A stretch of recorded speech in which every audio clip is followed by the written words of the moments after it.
Armas, batallas y hombres que cambiaron el curso de la historia. Esto y mucho más en Bellum Artis Historia Militar.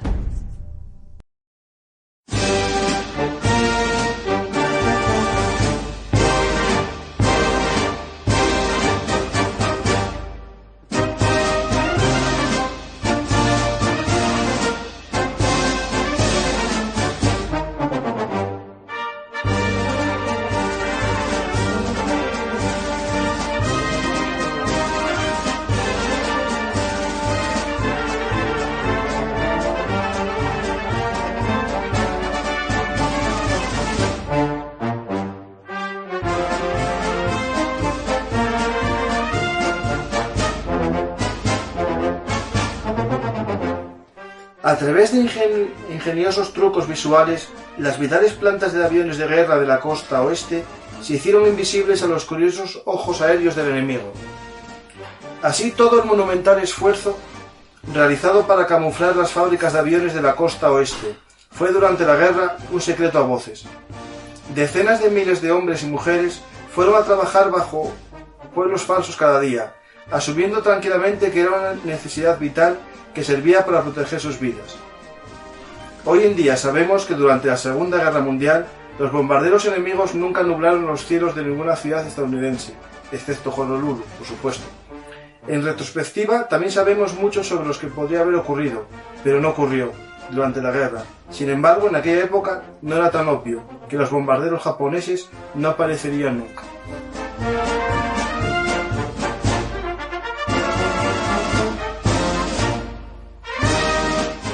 Soy Francisco García Campa y estas son las historias habladas de Bellum Artis Historia Militar, el blog para los apasionados de la historia militar de todos los tiempos.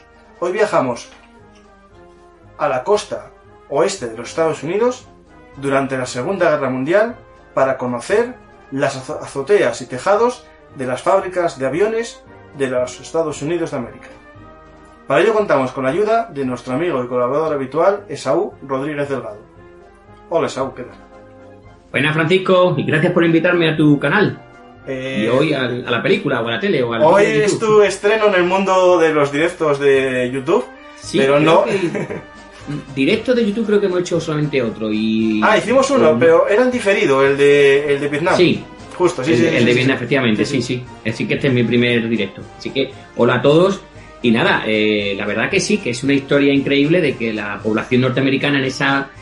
paroxismo del año 42-43 pensara que podían bombardearla, pero es que pensemos, si Japón había bombardeado Pearl Harbor, que estaba a casi 4.000 millas de Japón, oye, que si se animan un poquillo más, pues se pueden llegar, yo qué sé, a la famosa ciudad de San Diego o hasta Seattle, que ahora no suenan un montón por un montón de cuestiones, pero en aquellos tiempos eran centros fabriles donde pues se iban a fabricar los miles de aviones que la Fuerza Aérea de los Ejércitos de Estados Unidos iban a necesitar para la guerra. Así que, oye, quién sabe, si aparecen y nos bombardean y nos destruyen, ¿qué vamos a hacer? No, sobre todo si destruyen los aviones que necesitamos para atacarles en su otro lado de los océanos, ¿no?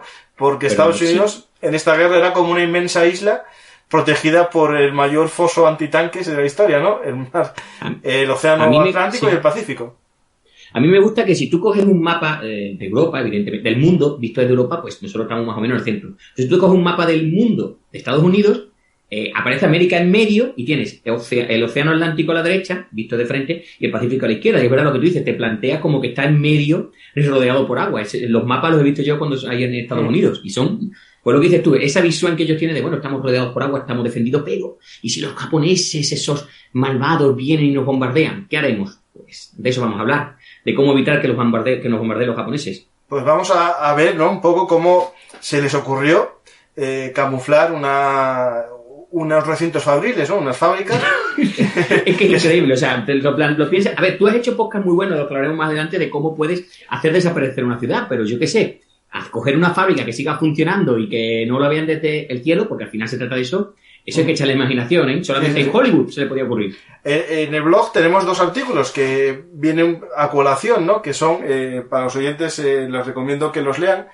Uno es El falso París. Es una historia de la Primera Guerra Mundial en la que los franceses se les ocurrió una brillante idea similar a esta, pero no de ocultar la ciudad, sino de crear otra ciudad más al norte, justo en la trayectoria de los bombarderos alemanes que ya estaban en... Los Gotha y los Zeppelin, ¿no? Justo, sí, y los Zeppelin, esos dirigibles, y crear una ciudad unos kilómetros al norte, justo en el trayecto de los aviones, para que descargasen su mercancía, no en la verdadera París, sino en esta falsa París.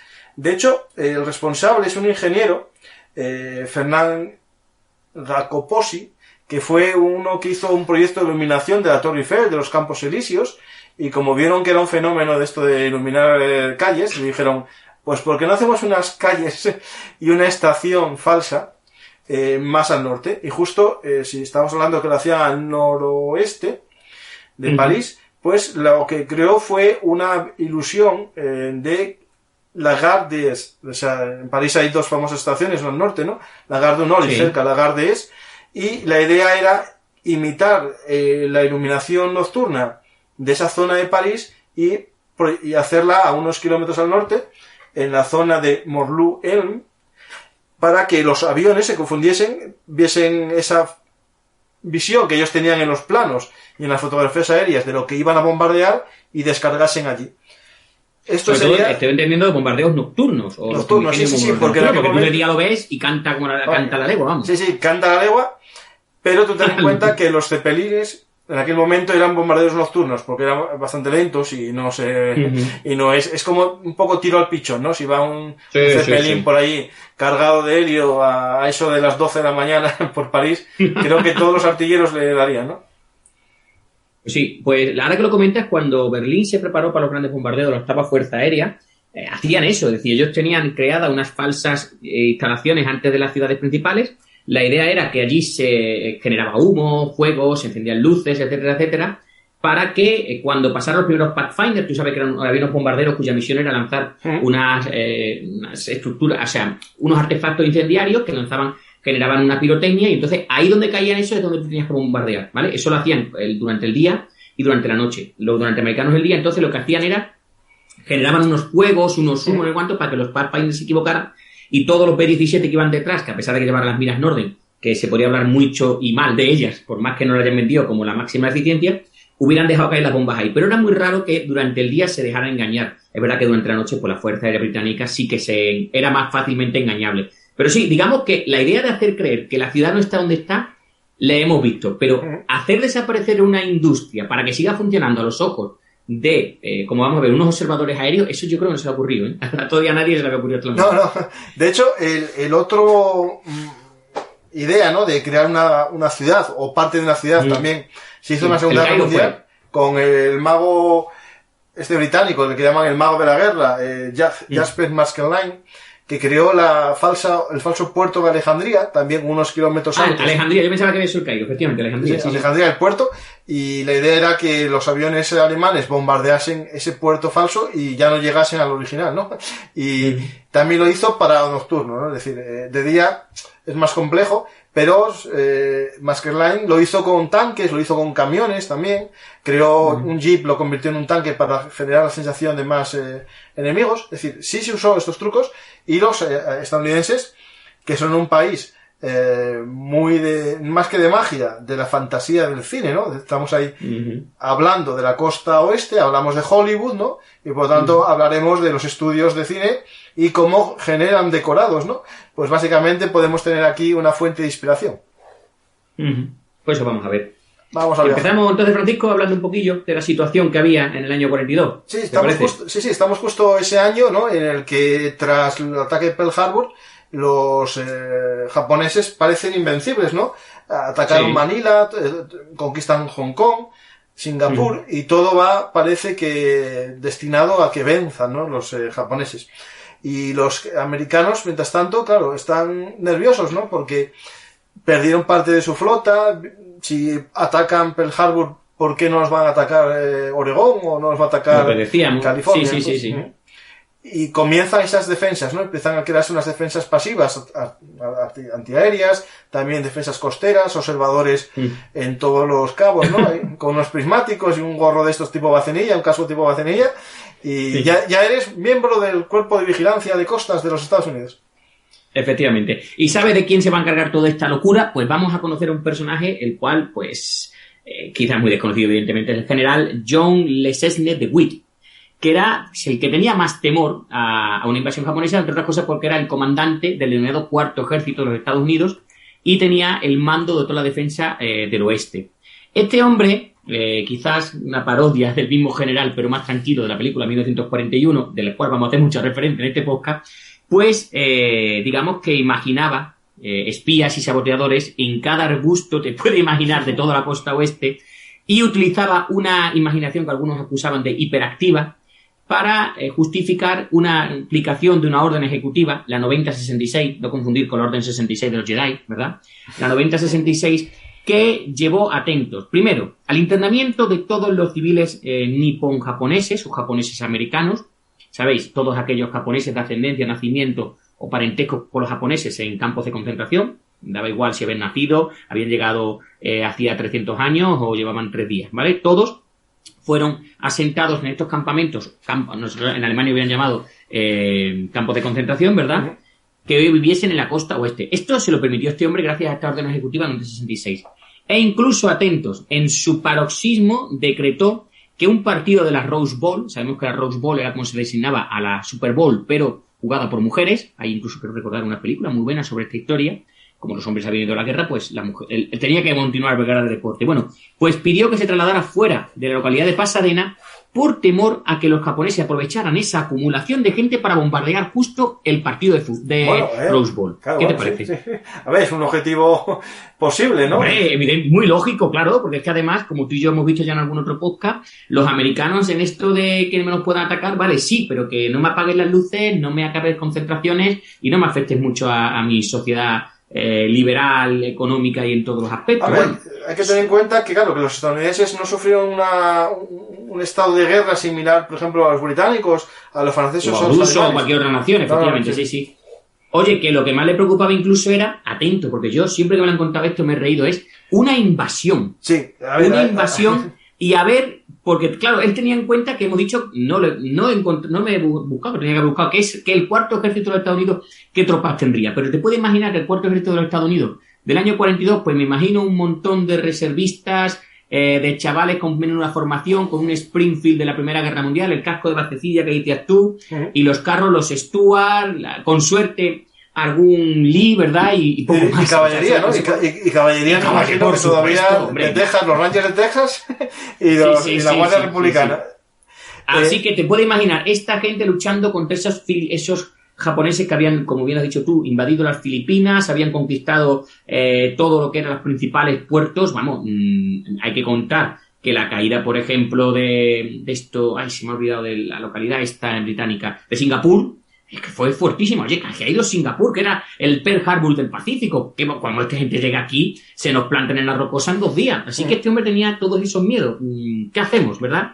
Y ahora nos vas a contar tú, como me has dicho, que en su situación, además, ese paroxismo, esa locura se acentuaba cuando pasaban cosas como las que como el ataque de un submarino, ¿verdad? El ataque del submarino I-17, que atacó unas instalaciones de petróleo, básicamente un oleoducto que es costero, que estaba en California, a 100 millas, más o menos, digamos, de Santa Bárbara. Porque nos hagamos a la altura de Santa Bárbara, había un oleoducto que fue atacado, y tengo aquí unas imágenes un poco del trayecto de este oleoducto, y es interesante, ¿no? Porque, claro, ataca uno de los elementos, ¿no? del sistema productivo estadounidense, es decir, ya ataca no una fábrica, ¿no? Pero da una pista de un posible objetivo estratégico, es decir, atacar las infraestructuras industriales norteamericanas. Y claro, esto ya un par de curiosidades de este ataque. Primero, el capitán de este submarino japonés le tenía tirria a este almacenamiento de petróleo y a los americanos, por una sencilla razón. Él en tiempo de paz había sido el capitán de un petrolero, con lo cual era el perfecto para conocer estas instalaciones, y el tío cuando fue para allá resulta que tuvo que bajar del barco para ir a presentar sus credenciales al capitán de puerto y se cayó. Y se rieron de los marineros que estaban en la zona. Eso le sentó para un japonés como una patada en la barriga, con lo cual directamente ya le tenía cierta inquina. Pero no sé si tú has encontrado la puntería que tuvieron esta gente disparando a los depósitos de petróleo. No, yo vi a otro fuerte, que fue otro ataque, Sí. y hay fotos como en mitad de un campo, ¿no? Un campo de estos de patatas o de maíz, Sí. viendo los proyectiles. O sea que no tuvo mucho éxito, por lo menos. No le dieron a nada de ¿no? los depósitos. O sea, unos depósitos enormes. Los artilleros japoneses, dale que te pego con el 76, no sé qué cañón tendrían en cubierta en el 17, pero no le dieron a nada. Pero es que lo peor es que tampoco le respondieron, porque no tenían claro de dónde venían los pepinos. O sea, fue una surda. Tenía dos cañones antiaéreos de 25 milímetros, un cañón de 140 milímetros y 6 tubos lanzados. ¿Pero eso es lo que lleva un destructor? Un 140 milímetros. Sí. Qué barbaridad. Pues no, en fin, no tuvo mucha puntería. Que no le dieron ni al agua, casi un poquito más. Así que nada. Disparó 17 proyectiles, exactamente. Pues ahora estuvo tiempo disparando. Pues sí, te puedes imaginar, un 140 milímetros se tarda en recargar. Bueno, pues no le dieron a nada. Y bueno, esta historia, lo que estamos diciendo, a todo el mundo le puede sonar la película de 1941, ¿verdad? Claro, porque ese momento de básicamente, risa, de paros. Sí. Unas películas así más de comedia bélicas, ¿no? Yo creo que es una comedia... A mí, de las mejores de Steven Spielberg, aunque la gente la ha criticado un montón. Yo me río un montón viendo esa película.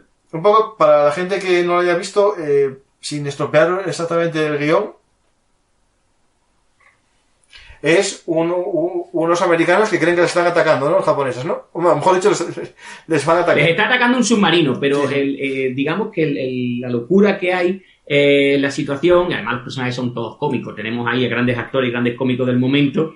¿Cómo se llamaba el capitán? Había un piloto en su P-40 que era increíble, o sea, toda la historia, si no os gusta reíros un rato, además en estas navidades, porque de esta fecha os recomiendo verla. Pero bueno, sí, vemos que esas locuras tienen mucho que ver quizás con lo que, había habido provocado bombardeo, ¿verdad, Paco? Habían podido ver lo que había pasado ya en Londres y en otras ciudades, ¿no? Sí. Básicamente el objetivo, ¿no? de atacar ciudades se vio claramente, por ejemplo, en la destrucción de Amberes, en los ataques a Londres, y los americanos sabían, ¿no? que en algún momento les iba a ser ellos el objetivo de los ataques estratégicos, ¿no? Que es una parte de la guerra, ¿no? Que realmente Japón capacidad de bombardeos estratégicos no tenía, de unos cuatro... Para nada, nunca estuvo en su doctrina. No sabían qué hacer con ello, vamos. Sí. Aquí como mucho podemos hablar de hidroaviones o aviones a bordo de algún submarino, que sí que más adelante hubo esos proyectos, ¿no? De acercarnos a la costa y atacar. E incluso, objetivo de otro programa, eran unos globos, ¿no? Que mandaban con bombas calculados para que con los vientos, ¿no? Que fuesen a Estados Unidos y con un temporizador se soltasen justo en la costa americana. Alguno cayó, lo que no tuvo mucho éxito, me parece. Es que, a ver, la idea era un poquito absurda, soltamos bombas incendiarias que quemen los bosques de Oregón. Y eso es lo que tú has visto por ahí, que hay miles de bosques en Oregón que no arden, arden durante el verano, pero que yo no sé cuál era el fin. O sea, con la madera de Oregón, los americanos construyen, no sé, pero hay que destruirle los bombardeos. Me imagino que sea algo psicológico, ¿no? De que el enemigo sepa que también la guerra está en su país, ¿no? Es decir... Sí, a ver, eso es como cuando fue el ataque el bombardeo de Doolittle. El bombardeo de Doolittle evidentemente provocó, pues lo que estamos diciendo, una locura dentro de los japoneses que pueden bombardearnos Tokio, esto hay que vengarse. Ya podríamos hablar un día del ataque de Doolittle. Pero bueno, digamos que sí, que ellos estaban pensando que si ya había ocurrido en Hawái en diciembre, ¿por qué no iban a atacar el sur de California? Así que en aquel momento, pues en esta locura, ya a alguien se le ocurrió decir, quizás nos estamos pasando, y el secretario de Marina, que era en aquel momento Frank Knox, por si os suena el apellido, sí, es el de luego Fuerte Knox, el del oro, en su honor se hizo aquel fuerte, que es una instalación militar. Bueno, pues anunció que la denominada Batalla de Los Ángeles, que tuvo nombre en la prensa, porque la prensa tú sabes que le da un tema y te saca una leyenda rápido, pues era una falsa alarma y que no había prueba de que no lo fuera. Sin embargo, si te estás riendo ahora de la pandemia y de todas las fake news que hay, pues no. Según mucha gente, sí que existió la Batalla de Los Ángeles, sí que se bombardeó Los Ángeles, sí que hubo ataques aéreos, en fin, todo eso, y que hay auténticas teorías de la conspiración de que el gobierno norteamericano ocultó aquel ataque a Los Ángeles para no asustar a la gente. Pero bueno. Vamos a ver. Hay que tener en cuenta que hablando de guerras estas falsas y rumores y la psicología del rumor, En Estados Unidos pasó un poco antes o después, ahora estoy yo dudando fechas, la famosa Guerra de los Mundos, ¿no? De H.G. Wells. Sí, H.G. Wells y Orson Welles hizo la versión radiofónica. Esa noche que decían que atacaban los extraterrestres, hubo bastantes personas que dispararon por las ventanas de sus casas al menor ruido que había. Y dicen las malas lenguas que murió alguna vaca en esos disparos, ¿no? Es decir, que, bueno, puede pasar. Es decir, si tú generas un miedo en la población y gente que vive aislada, ¿no? Ve ruidos o ve algo moverse en el cielo, pues puede pensar perfectamente que son japoneses, ¿no? Bueno, vamos a avanzar un poquillo más porque es que, en verdad, a ver, esto ocurrió en Los Ángeles, ocurrió en Santa Bárbara. Lo que pasa es que en Santa Bárbara sí que ocurrió de verdad cuando otro submarino, otro I-25, otro submarino todo grande con cañones, pues atacó lo que se conocía como el Fuerte Stevens. Este tenía esta artillería de defensa costera y lo mismo. O sea, dispararon, no le acertaron, los cañones también dispararon, no le acertaron nada. Me imagino a nuestro querido general diciendo, menos mal que esto no ocurrió de verdad. Y bueno, lo que sí ocurrió, y eso sí que fue una espinita que han tenido los americanos clavados durante más de un año, fue que en junio los japoneses invadieron territorio norteamericano. ¿Territorio continental? Sí, podemos considerarlo porque invadieron las islas Aleutianas de Kiska y Attu y establecieron una base japonesa a las puertas de Alaska. Entonces, Kiska y Attu, aunque estén ahí arriba, los conocemos, ¿verdad? Por la caza del cangrejo, aquella mítica serie, ¿verdad?, de caza de pesca de cangrejo que veíamos en el canal Discovery o en el canal Historia. Pues eso es territorio norteamericano. Y entonces, pues eso fue una espinita durante un año. Vamos, que los americanos tuvieron todo el tiempo, hay que recuperar las Aleutianas, hay que recuperar las Aleutianas. Eso pues es absurdo, pero bueno, estaban allí. Ahí, de hecho, tengo un programa pendiente con el editor del único libro que hay en castellano sobre la batalla de Attu. Y voy a ver si lo logro algún día. De hecho, no solo fue este ataque, ¿no? Hubo más ataques, por ejemplo, en la costa pacífica, ataques a mercantes. Y en la costa este, que lo grabamos nosotros. Sí, justo, sí. Voy a tener que mandarte otro mensaje, ¿vale? Vas a tener que salir dentro poco y volver a entrar, porque tenemos un problema con la doble entrada, ¿vale? Voy a, mientras tanto, explicar una cosa a los oyentes.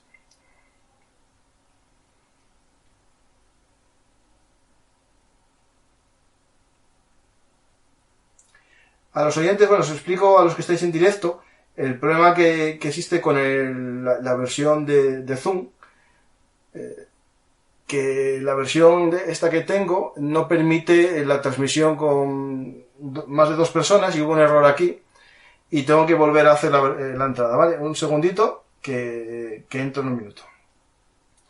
La gente que se pregunta para qué sirve el sistema de Patreon, me serviría perfectamente para mejorar esta opción y poder pagar la tarifa de Zoom, que son casi 300 euros anuales. Por lo tanto, si queréis mejorar el canal de Belun Artis, pues ya sabéis que nos podéis ayudar en el sistema de micromecenazgo en patreon.com. Voy a solucionar el error. Y seguimos viendo los tejados. Ya nos meteremos a ver cómo eran los tejados.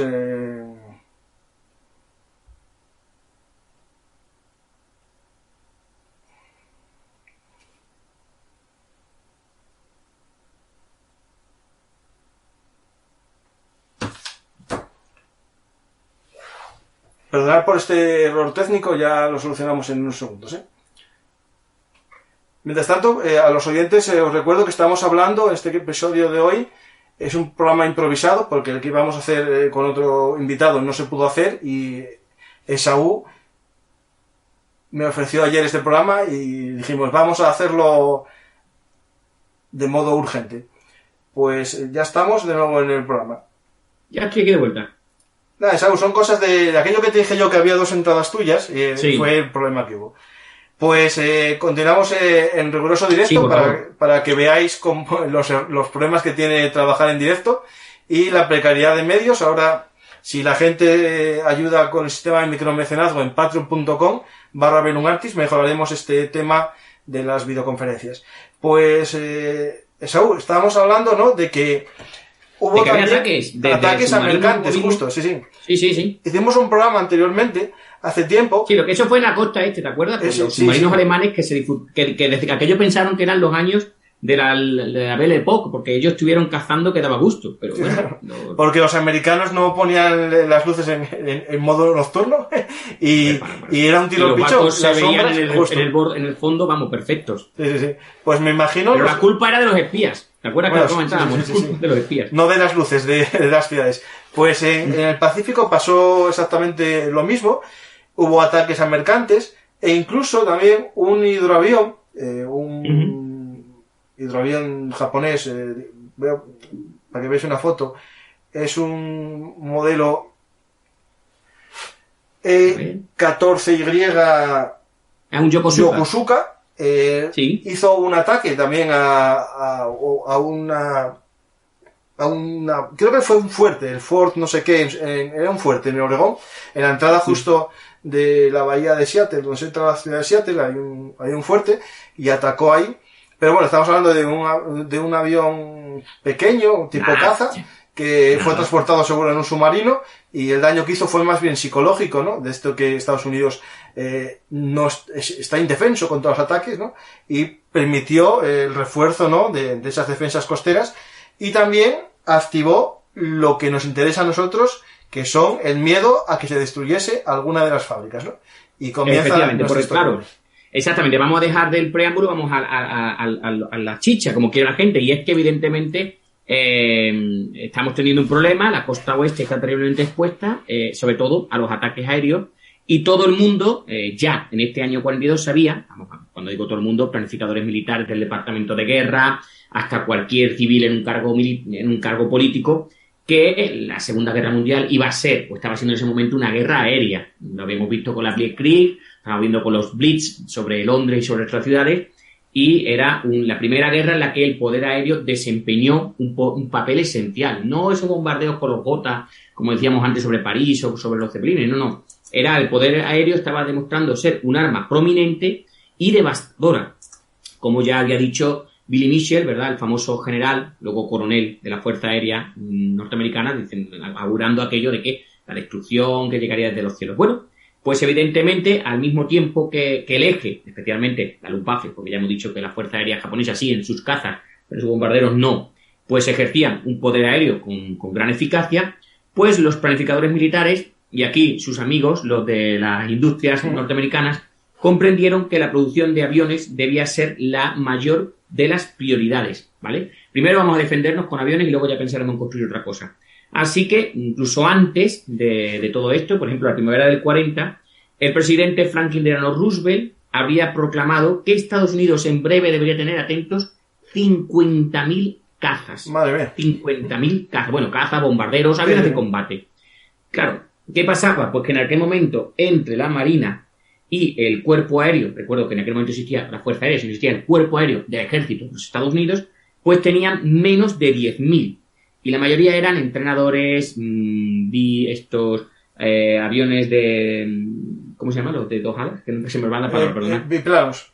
Biplanos, perdonadme, sí, biplanos y demás. Así que no sé cómo vamos a conseguir todos estos aviones. Me imagino todo el mundo dándose un codazo y diciendo, a este se le ha ido la pinza. Como curiosidad, Roosevelt, como no podía decretar la construcción de instalaciones militares porque se iba del presupuesto, ¿sabe lo que hizo? Empezó a construir aeródromos civiles por todas las grandes ciudades y grandes territorios de Estados Unidos.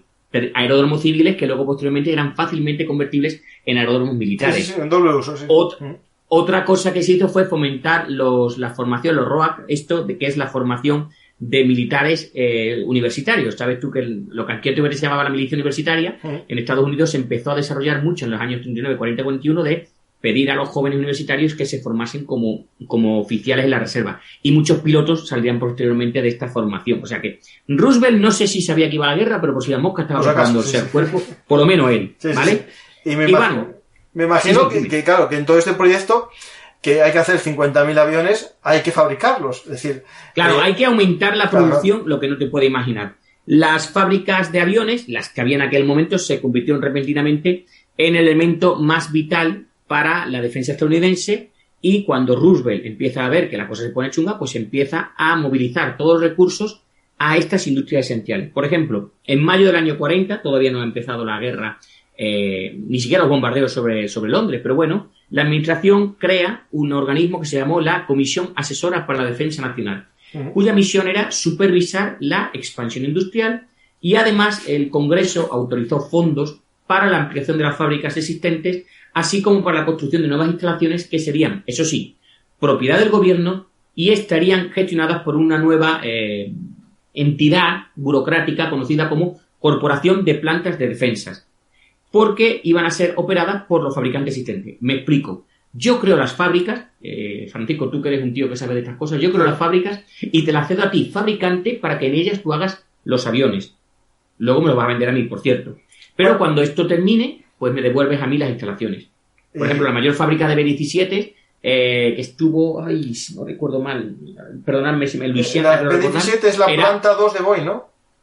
Sí, bueno, pero que hubo otra en Luisiana, la de B-17. Esta era propiedad del gobierno norteamericano y fabricó los B-17, luego ha fabricado otros bombarderos y actualmente está fabricando los F-35. Pero es propiedad del gobierno norteamericano, las instalaciones, todo. Es como que yo te presto las instalaciones para que tú montes allí. Bueno, eso, escucha, Saúl, cosas de la vida en España pasó al revés, es decir, fábricas que eran propiedad del Estado se vendieron a General Dynamics, por ejemplo, la fábrica de armas de Trubia, y lo que es los solares, por ejemplo, seguían perteneciendo al Estado. Es decir, es un tema raro. Por ejemplo, aquí en Asturias pasó, se cerró la fábrica de La Vega de armas cortas, pero el suelo sigue siendo ahora propiedad del Ministerio de Defensa. Es decir, es como una cesión del uso, pero no de la propiedad de...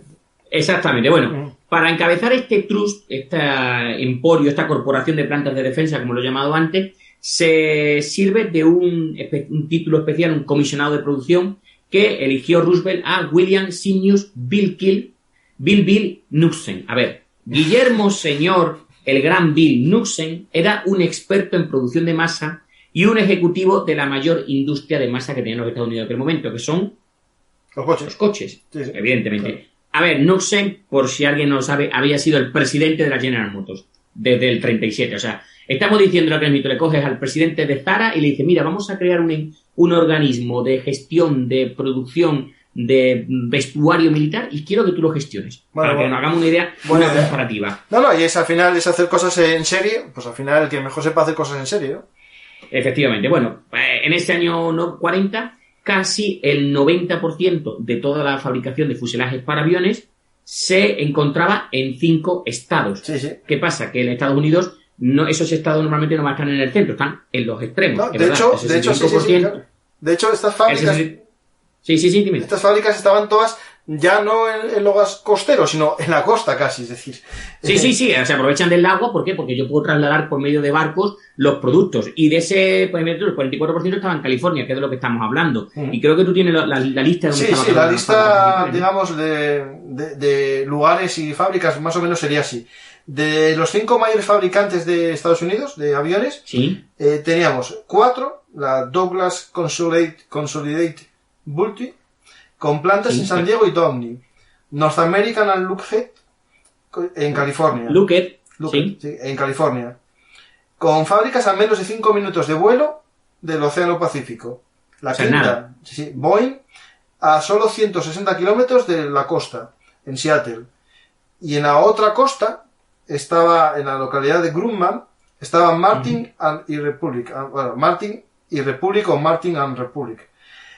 Situado también cerca de la costa del Atlántico. Solo tenían una gran fábrica, los americanos, estadounidenses, lejos a más de 1 hora de la costa, y era la Curtis and Bell, que estaba situada en Nueva York. Pero Nueva York, el estado, es decir, más cerca de Buffalo, que es la capital, ¿no? Al interior.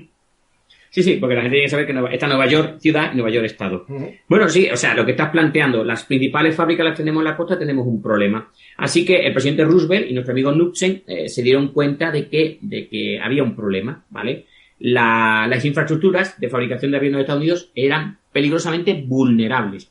Si el mismo, por ejemplo, grupo de ataque, esta Task Force de portaaviones que había atacado Pearl Harbor, se plantaba a 200 millas de la costa de Malibú, iba a atacar las que tú has dicho, la Douglas, la Consolidated, la North American y la Lockheed. O sea, a todas. Y si acertaban en esa industria, en aquellos tiempos la capacidad de producción se vería afectada 1 o 2 meses. Y 1 o 2 meses era muy importante. Por ejemplo, y esto era algo que... un dato que tengo para que veamos un poco la producción, una de ellas solo, la de Boeing, que está ahí en Seattle, en un solo Sí. mes fabricaba unos 329, 330 fortalezas volantes, es decir, la B-17 o la B-29. Es decir, estamos hablando que, claro, que no solo es un mes lo que se tarda en repararla si se estropea, pero en un solo mes más de 300 aviones.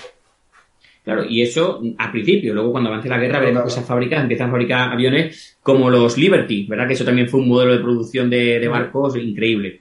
Bueno, las nuevas fábricas de esta denominada, como he dicho antes, Corporación de Plantas de Defensas, se iban a construir al interior, ¿vale? En estados como Illinois, Michigan, Missouri y Texas, que como sabemos no tienen ninguna costa.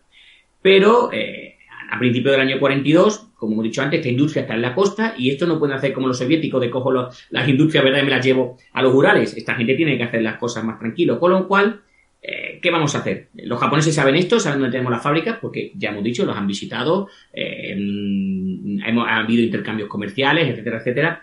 Con lo cual, la protección de estos entornos fabriles era de una prioridad aún mayor de lo que había sido nunca, incluso después del bombardeo de Pearl Harbor el 7 de diciembre. Bueno, pues nada, aquí va a surgir la persona perfecta, que siempre surge, ¿verdad?, en el momento adecuado. Sí. ¿Quién es este hombre? Pues va a ser el comandante John Francis Homer Jr. Este señor, que había nacido en Dayton, en Ohio, en el año 1891, era hijo de John Francis Homer Sr., y este, pues a su misma vez, era pues un inventor, y había sido fundador de una compañía, la compañía Homer Freight Register.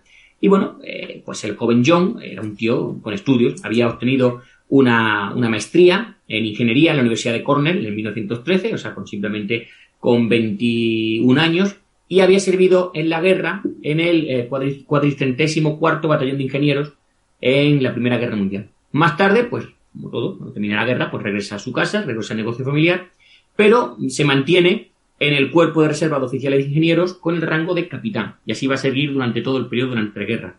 Homer, aparte de ingeniero, pues tenía una característica con un señor que has comentado tú antes. Era mago aficionado y apasionado de la fotografía. Y en aquel momento se empieza a interesar por la ciencia del camuflaje. El camuflaje también tiene su ciencia, no es una cosa de, vamos a poner aquí unas ramas, vamos a poner aquí. No, hay que echarle... Sí. Así que en 1938, formando parte del 74º Batallón de Ingenieros, pues entra en esta unidad, como digo, que era una unidad especializada en camuflaje dentro de este cuarto ejército, ya hemos dicho antes, con sede en California.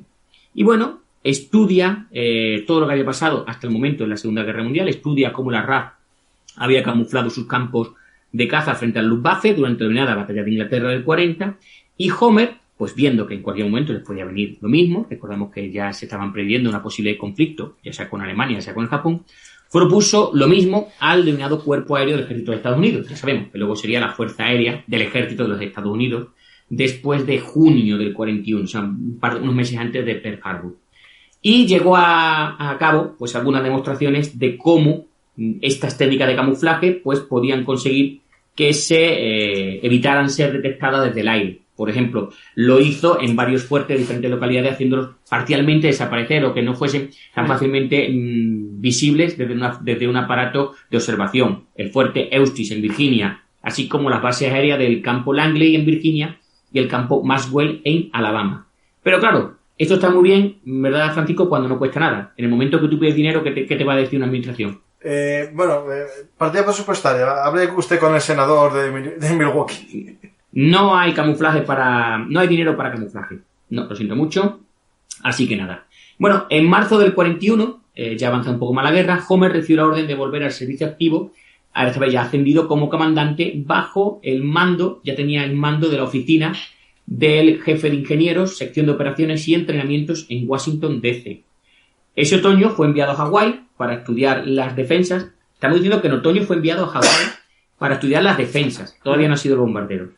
Recomendó un amplio plan de camuflaje para el denominado Campo Wheeler, en Oahu, el que estaba a unas 12 millas al norte de Pearl Harbor. El coste, nada, para el momento, hubiera sido importante, pero para los resultados, $50,000, y eso dijo la USAF, que era la Fuerza Aérea del Ejército de Estados Unidos, que ni nada, que $50,000 para ocultar el Campo Wheeler, que ni de coña. Pues sabe lo que pasó una semana más tarde, ¿no? Destacaron. Pues claro, y los cazas japoneses y los cazabombarderos japoneses destruyeron todos los aviones que había en la base Wheeler, porque, claro, los encontraron sin problema. O sea, que por ahorrarte $50,000 has perdido... A ver, es verdad que estamos con el capitán a posteriori, pero que mirándola ahora piensas tú, vaya panda de... En fin. Para entonces, nuestro amigo, el comandante Homer, pues tenía su base ya no en Washington, sino que se había ido a la costa oeste y estaba en el campo March de la Fuerza Aérea de Estados Unidos, en el condado de Riverside, al este de Los Ángeles. Y bueno, nuestro amigo DeWitt, que hemos dicho que era el general al mando de toda la costa oeste, ordenó a Homer que desarrollara un plan de camuflaje para toda la costa oeste. Homer a ver, este es el encargo que tú pides toda tu vida, ¿verdad, Francisco? Cuando te gusta algo te dicen, oye, ¿te gusta esto? Sí, pues lo vas a hacer a nivel de toda la costa. Joder. ¿Querías ocultar una base? Pues mira, ahora tienes para ocultar todo un estado. Toda la costa. Y claro, oye, que me costó 50.000 y dijeron que no te preocupes. Ahora hay dinero ilimitado. O sea, te puedes imaginar lo que este mago aficionado pues puso en práctica para intentar hacer desaparecer la industria aeronáutica de California. Comenzó primero con donde tenía la sede, que era el campo March, que hemos dicho antes, utilizando lo que había aprendido, lo que sabía, para una demostración. Y bueno, a través de ahí, pues con diferentes aviones de observación, fue mejorando, fue entrenando operativamente a sus unidades y a los diferentes equipos de ocultación y viendo pues cuáles eran los detalles técnicos que iban a ver.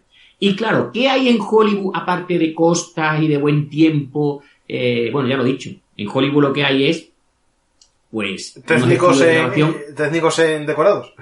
Efectivamente. Tenían en aquel momento los mejores diseñadores de decorados y los mejores pintores de escenarios, porque recordamos que el que ahora te hagan con el CGI los escenarios está muy bien, pero en aquellos tiempos había que pintarlos, había que hacerlos a mano. Con lo cual, este hombre se va a aprovechar de toda esta gente que en ese momento no tiene trabajo, o digamos que no está muy preocupado en los estudios de grabación por hacer películas donde se tenga mucho presupuesto de decorados, así que vosotros me vais a ayudar.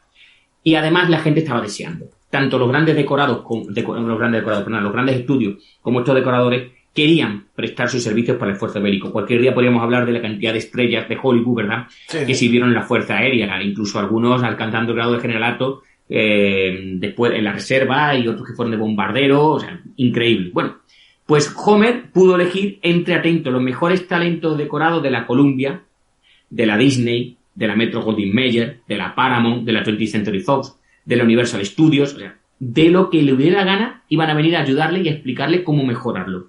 Esto es igual que la película Fargo, cuando que usan... ¿Viste la película Fargo de los espías en Irán? Pues la verdad que no. Que usan guionistas, actores de Hollywood y tal para hacer que van a grabar una película en Irán y sacar a unos rehenes.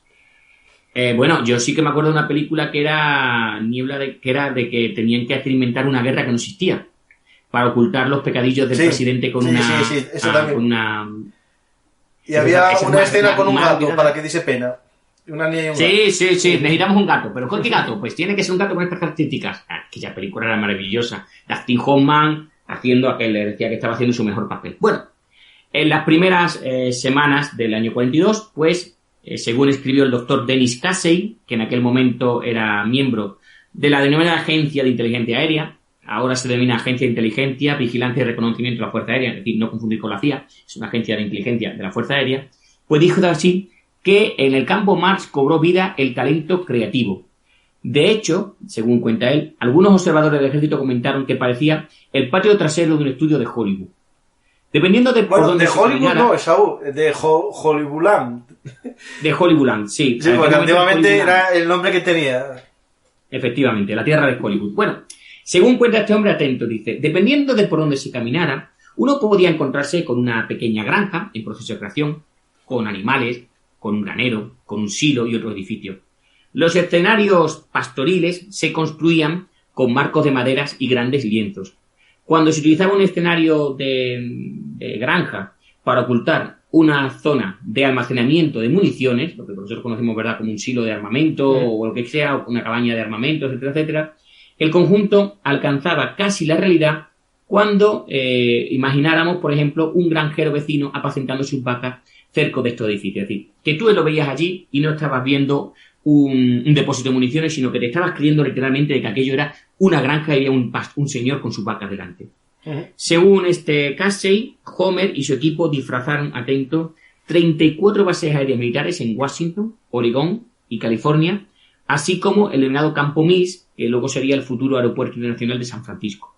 Sin embargo, su mayor atención se reservaba para lo que hemos dicho antes, para las fabricantes de aviones del sur de California, como has dicho tú, como la Lockheed, que estaba en Burbank, la North American Aviation, que estaba en Inglewood, la Northrop, que estaba en Hawthorne, y la Consolidated, que estaba en Downey. Pero claro, todo esto hay que entender que no quieren hacerlo desaparecer ante un espía, ¿no? Que va dando vueltas en un coche, sino... Exacto. Claro, es decir, no vamos a hacer aquí magia, sino truquitos, ¿no? Es decir, básicamente la idea es parecida al falso París, es decir, intentar liar, ¿no?, a un piloto de bombardero que va a una altura de 5.000 pies o más y, bueno, tampoco hace falta hacer perfectamente un camuflaje, sino romper el entorno de la factoría, por ejemplo, lo que sea, al final poner... Claro. Hacernos la idea, las líneas rectas hay que hacerlas desaparecer, eso, que es lo que se hace cuando uno pues echa, ¿verdad?, camuflaje en la cara, romper las líneas de la facción. Pero hacerlo con una fábrica, con una enorme fábrica. Eso de poner camuflaje, yo creo que te pusiste las maniobras, ¿no?, de alférez, ¿no? Bueno, pero ahí no nos pusieron mucho, simplemente fue lo justo y necesario. Que digo, Francisco, que sí, pero claro, este hombre, lo mismo que había hecho con la fábrica, lo quiere hacer con la fábrica. Que es gracioso. No, aquí es utilizar toda la tecnología hollywoodiense, ¿no?, para romper lo que sería la perspectiva, y no funcionaba en un 3D, ¿vale? Es decir, lo que no buscaba era generar un 3D, sino un 2D, que la vista aérea, lo que se hiciese, diese el pego, ¿no? Porque al final estamos hablando no un avión que va a dar vueltas sobre un objetivo mucho tiempo, sino un avión que pasará 2 minutos, digamos, al alcance de la vista, por encima del objetivo, y cuando está por encima ya tiene que lanzar la bomba. Por lo tanto, estaremos hablando de que ve un objetivo. Y hacer fotos, sobre todo. Bueno, y claro, el problema es lo que vamos a ver ahora, que tú has dicho 2D, sí, pero con un poquito de 3D. Porque todas las cosas tienen sombra. Sí, claro. De manera de que, claro, no es solamente pintar, es hacerle con un poco de 3 dimensiones. Muy poco, no hace falta hacerlo muy grande. Pero sigue, perdón, Francisco. No, de hecho, al final, esa perspectiva, ese 2D que tú dices, se puede o bien pintar la sombra, es decir, pues un tejado y alrededor también, sí. más negro, o bien hacer una casa, por ejemplo, que es lo que veremos en fotos, una casa, en vez de hacerla de 4 metros de altura, la haces de 2 metros o de 1 metro, y ya genera cierta perspectiva a esa altura, a esa distancia. Al final, lo que buscaron era ocultar un objeto, ¿no? Lo podían haber ocultado haciendo una montaña, vamos a poner todo verde, un campo de golf, ¿no?, aquí, pero viendo un poco lo que era el entorno, ¿no?, del lugar de la fábrica.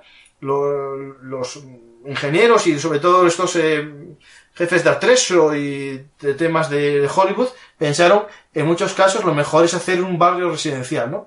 Y al final, aprovechando la forma de los tejados, esa forma de sierra que tienen muchas fábricas, ¿no?, crearon colinas y calles que iban sinuosas por esas colinas.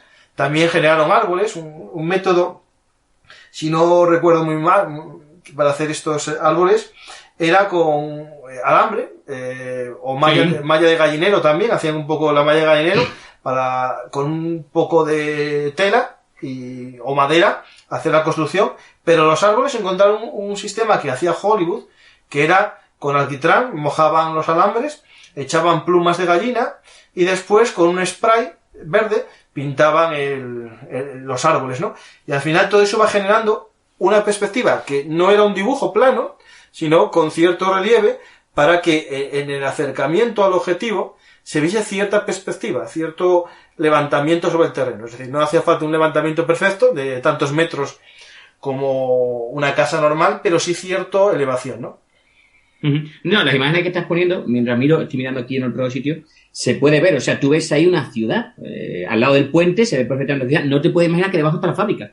Sí. La idea es levantar una falsa urbanización de esta tan californiana, ¿no?, estas tan americanas, sí. Para engañar un poco a la perspectiva, ¿no? Es decir, tenemos que, incluso en algunas ya veremos que se hacen casas incluso para vivir. Sí, luego creo que tienes un vídeo muy interesante donde se ve cuál era el tamaño de todas estas cosas. Fíjate, en Burbank se aparcaron automóviles de estos que tú comentabas antes, vamos a coger un jeep para imitar que es un tanque. Pues aquí cogemos automóviles de goma y se ponían a tamaño natural en las calles por encima de la planta de la Lockheed, y los trabajadores pues tenían que subir de vez en cuando para mover los coches. Pues claro, si tú imagínate que pasa un fotógrafo, una vez hace fotografía, los 2 días hace la misma fotografía, los coches están al mismo lado, eso es raro, no. Pues tenían que mover los coches y volvían a moverlos de un lado para otro. Incluso en algunos casos se subía y bajaba la ropa de unos tendederos que había reales, había ropa colgada allí. El caso, bueno, en fin, de que pasara un avión espía, pues oye, allí hay vida y es lo normal. Sí, de hecho, se hicieron hasta pasarelas para andar por encima del tejado, para hacer esos movimientos de personas y que no afectasen un poco a la techumbre y sobre todo al decorado, porque estamos hablando que la mayor parte del decorado eran lo que era el verde, ¿no? La hierba, eran como esas redes antiaéreas de toda la vida, lo único que las pintaban de verde hierba. Por lo tanto, no se podían pisar, porque si se pisaban podía romperse todo el sistema, ¿no? Y en otros sitios veremos que hay gente caminando por encima, porque sí que hacían una zona un poco más, digamos, como el efecto... ellos incluso estudiaron un poco qué sistemas echar, ¿no? Porque como estaban cerca de aeropuertos podía haber problemas con los polvos y todo esto, ¿no? Y al final, en algunos casos, lo que usaron fue una especie de césped artificial. Claro, al final lo que estamos diciendo, tenemos objetos fotografiados, las 2 dimensiones... Tenemos que crear un poquito esa concepción de la sombra, de hecho la podemos pintar o la podemos crear. Y bueno, al final, pues digamos que estuvieron trabajando. Él conocía muy bien la fotografía, además supongo que trabajaría con expertos de fotografía de los estudios, como hemos dicho antes. Y la idea era eso, es que si los japoneses hacían fotografía de toda aquella, pensaban verdaderamente de que lo que había abajo era una ciudad, punto y pelota, ¿vale? Porque con la fotografía en aquellos tiempos y las capacidades que tenían de crear dimensiones o perspectivas, pues no lo iban a conseguir, ¿vale? Homer añadió algunos accesos tridimensionales, como hemos dicho, accesos tridimensionales como lonas, arbustos, coches de goma, pero bueno, nada, eso es poner 4 pinzaditas encima de estos enormes cuadros pintados que al final era lo que eran.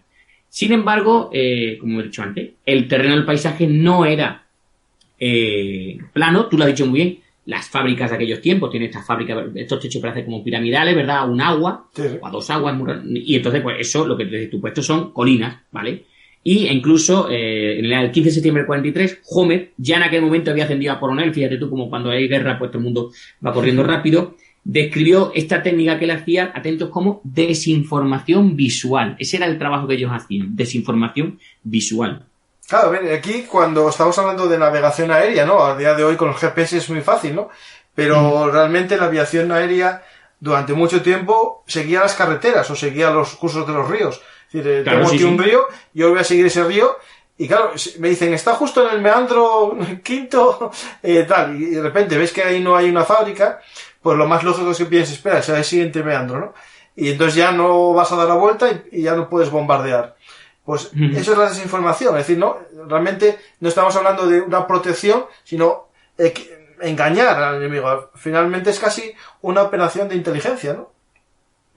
Hombre, no le quiero decir nada a nuestro amigo Homer, pero si llegas a ver que los alemanes utilizaban un método en el que, por medio de unos haz de ondas, ¿verdad?, que llegaban hasta un punto, decían donde tenías que soltar la bomba, a ver cómo toda esta información no servía para nada, pero bueno, a él le hacía ilusión, y yo creo que al resto del público también, de que con eso estaban consiguiendo que los japoneses no bombardearan la fábrica. Pero bueno, esto era muy secreto, esto lo sabían los sí, eso es lo mejor de todo, que lo sabían miles de personas, pero no lo sabía nadie.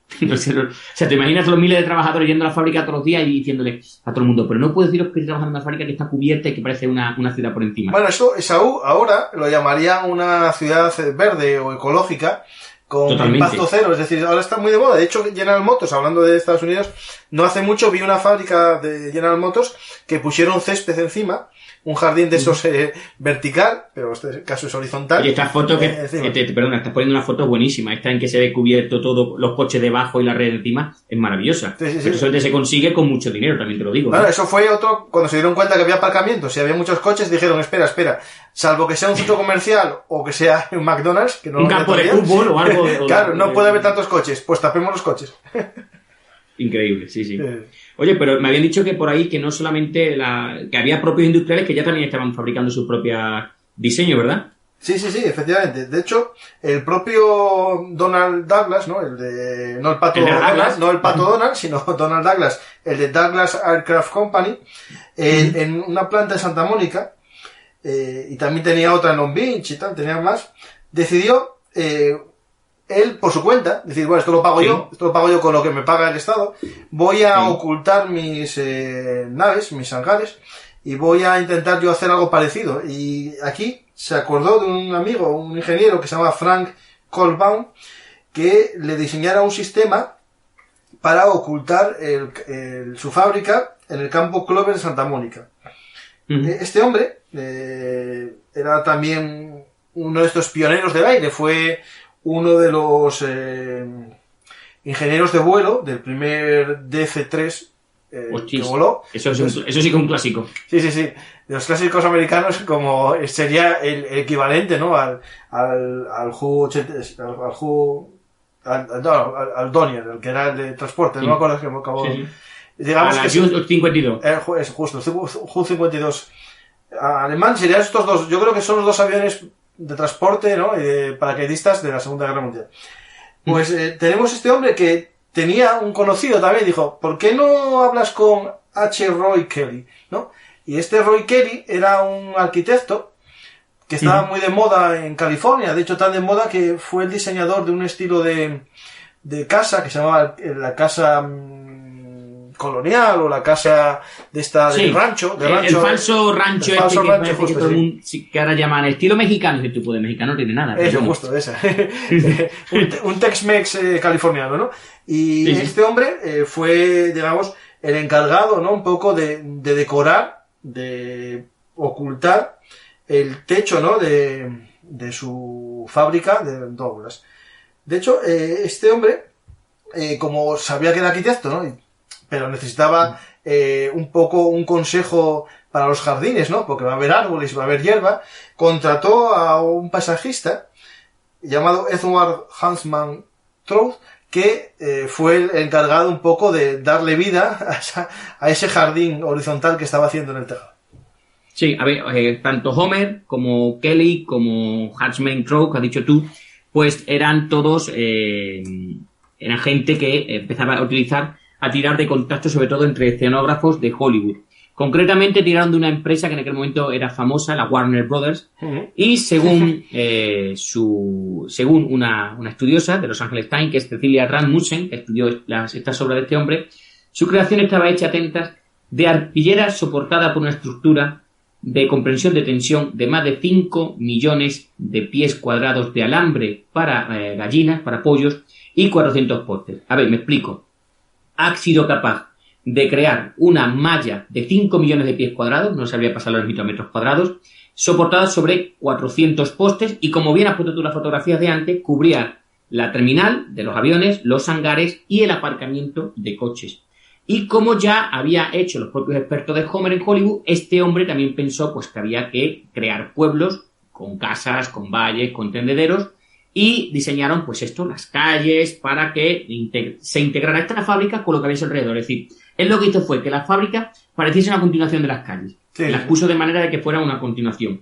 E incluso llegó a crear su propio estilo de rancho y la puso allí encima. Bueno, pues nada, los ejecutivos de la Warner Brothers insistieron en que más tarde su propia industria, la Warner Brothers, dijo, oye, que a lo mejor no van a atacar, pueden atacar la fábrica de aviones. No van a atacar la fábrica de aviones. ¿Y por qué no atacan la Warner Brothers? Y tú me dices, claro, ¿por qué van a atacar la Warner Brothers? Pues porque la Warner Brothers, vista desde arriba, son un montón de hangares. No, es lo mismo. Al final, los estudios de cine son como naves industriales. Pues exactamente. Entonces le dijeron, oye, pues yo quiero que también me cojas a la industria, a los recintos de grabación de películas de Warner Brothers y me la hagas desaparecer. Oye, y si estamos allí, pues también engañaron, intentaron guardarlo por eso, porque decían que lo que no querían es que los bombarderos japoneses dijeran, sí, esos son las industrias, vamos a bombardearlos, ¿vale? Porque además creo que estaban muy cerca de la Lockheed, con lo cual podía darse un bombardeo intencional o que cayese, que no. El camuflaje de Santa Mónica era tan eficaz que los pilotos estadounidenses que debían aterrizar en el campo Clover para recoger o para llevarse aviones o para lo que sea, muchas veces se perdían o incluso acababan aterrizando en otro aeródromo porque decía que no encontraban el aeródromo donde tenían que aterrizar. Y durante un tiempo, pues el señor Douglas pues adoptó la política de colocar hombres agitando banderas rojas en los extremos de la pista cada vez que sabía que un avión iba a llegar. Porque si no, te lo juro que dicen que los pilotos no eran capaces de saber dónde empezaba la pista, dónde terminaba la pista, y si aquello era una pista de aterrizaje verdaderamente. Yo me imagino otro diciendo, pero es que vamos a aterrizar encima de un campo de vacas, que nos vamos a pisar las vacas. De lo bien hecho que estaba, los pilotos no eran capaces de creer que lo que iban a aterrizar era una pista de aérea. Pues algo parecido les va a pasar después a los aviones, ¿no? Y a los pilotos de otro aeropuerto, que es el de Boeing. Ya estamos en Seattle, ¿no? En el estado de Oregón, ¿no? De Washington, perdón. El estado de Washington. Y también aquí tenemos otra base, también, porque hay un aeropuerto. Es decir, todas estas fábricas que estamos hablando tienen cerca un aeropuerto que es donde van a despegar los aviones. Es decir, porque meter un avión en un camión para después que despegue en otro sitio es un absurdo. Por lo tanto, todo está cerca de un aeródromo, pista de despegue, ¿vale? Aquí en este caso tenemos a Philip Johnson, que sería el presidente de Boeing, que dijo, pues yo también quiero camuflar mi planta 2, ¿no? Esta planta 2, que sería el buque insignia de la Boeing, básicamente un poco las cifras que estamos hablando, unos 160.000 metros cuadrados de techo, es decir, un techo en sierra, un tweet que es interesante, que es un agua, ¿no? Y una especie de triángulo, que casi siempre es un tema que yo compruebo, ¿no? Porque cuando lo estudié en geografía me llamó la atención y lo compruebo. El cristal, la parte, digamos, recta del triángulo, se orienta siempre al norte para que haya una iluminación constante y no haya ni luces ni sombras. Entonces, si un día veis un tejado de estos de sierra, de tweet, se puede ver un poco de esta orientación al norte, ¿no?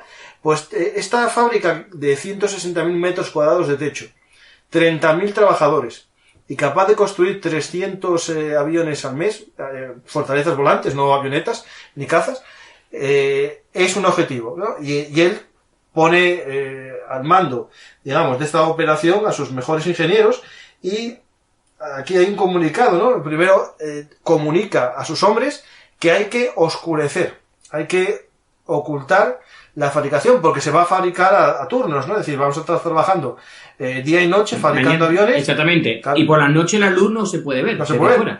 Entonces comienza un proceso de ocultación que voy a leer un poco lo que decía los textos de la época.